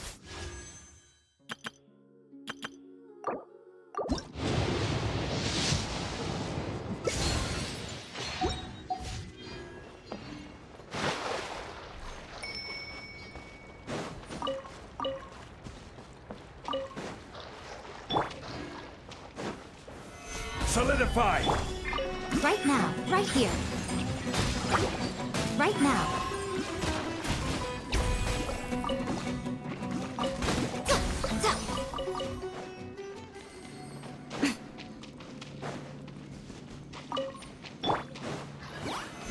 Stabilize!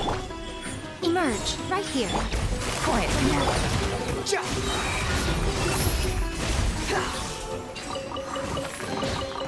Huh. You even want this?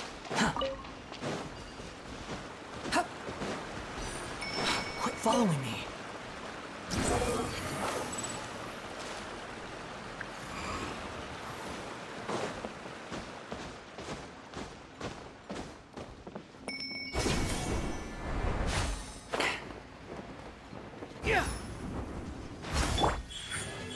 Emerge.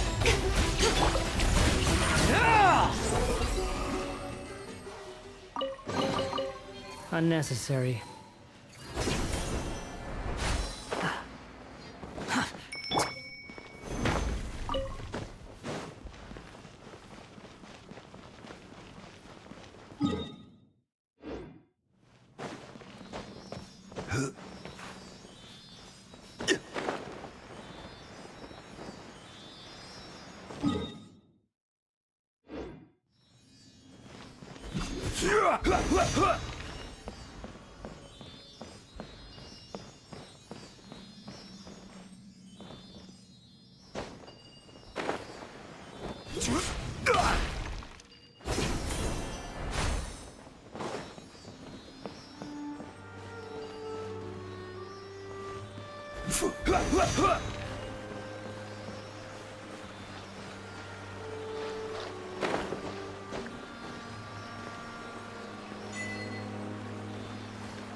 One man's stone is another man's gem.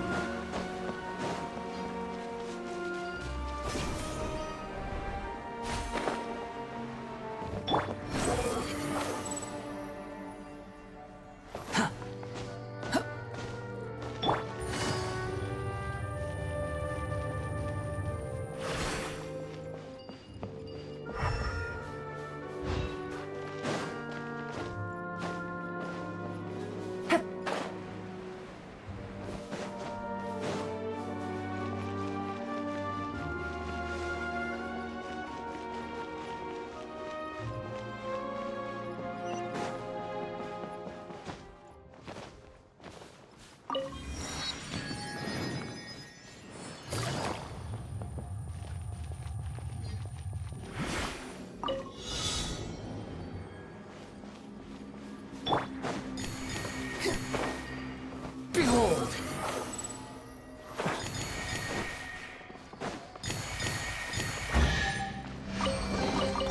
Huh. You even want this? Crumble!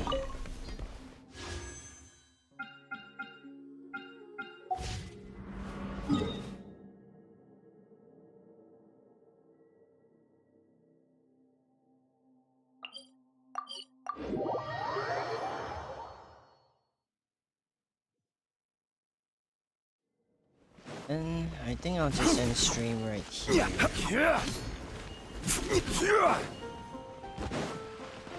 Alright, let me go to Fontaine a bit.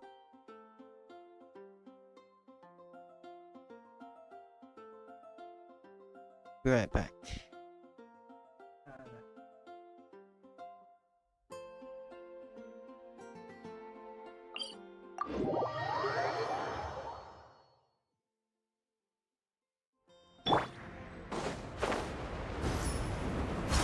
Squall and Fury! Just go straight to Fontaine.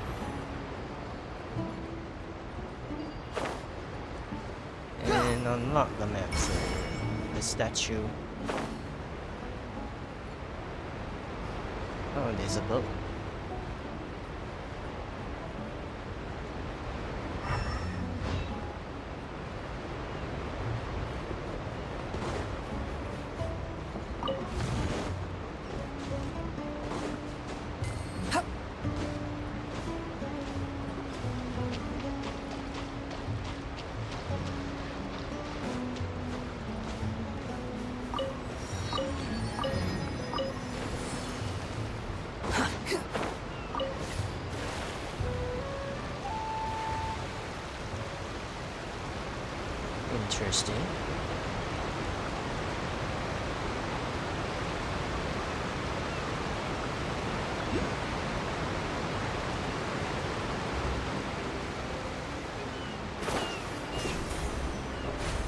Oculus.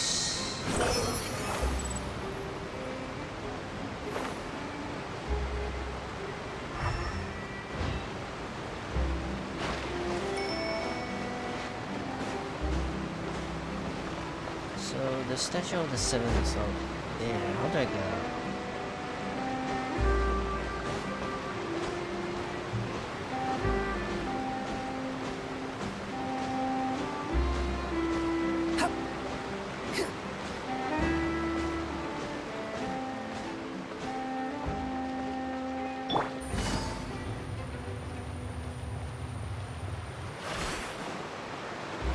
The wind rises. This is a very big building. Oh wow. Ooh, robots.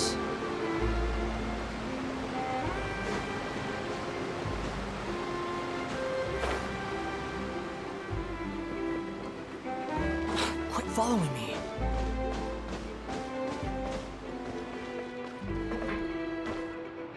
Oh, an elevator. Okay.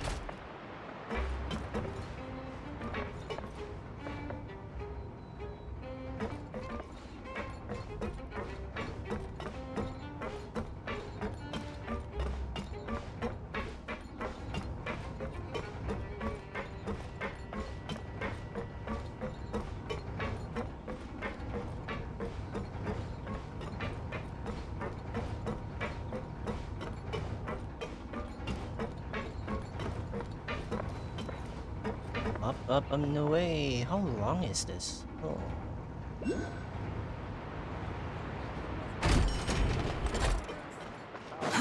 Too slow. Squall and fury.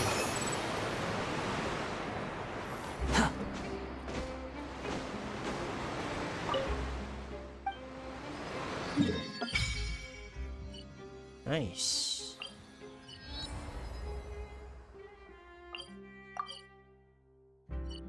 This is in Lainey's ones. Oh wow. Did light just start flooding from the statue of the seven just now? That's so weird. Did anything like this ever happen before? It's normal for a statue of the seven to glow. You didn't feel uncomfortable at all? Huh. Water. The water is speaking to me. Wow, I feel like I'm using gills to breathe. Good for you. First, try growing a pair of gills and show Paimon. Seems like you are feeling pretty good. Paimon can't believe Paimon was actually worried about you for a moment there. Though, after it lit up like that, the air does feel a lot more humid.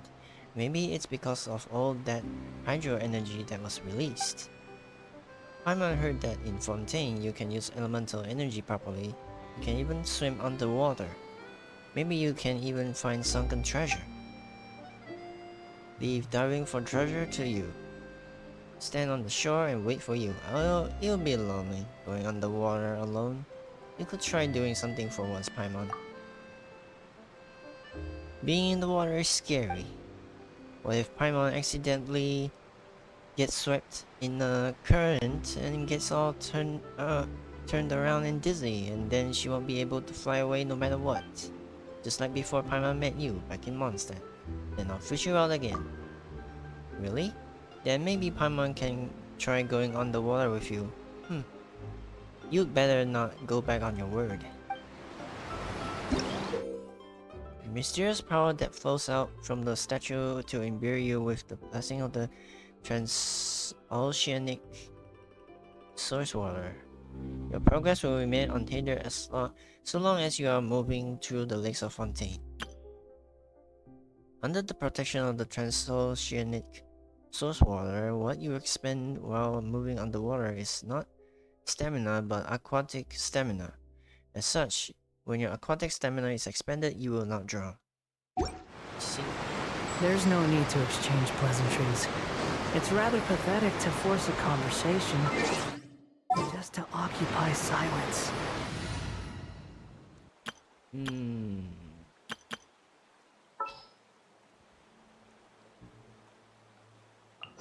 Just what will we come across this time?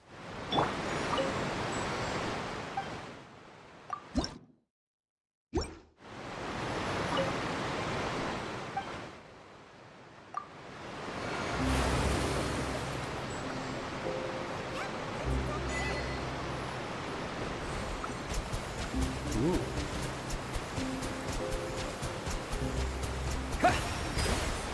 Interesting. Alright, I'll end the stream here. Thank you all for watching. And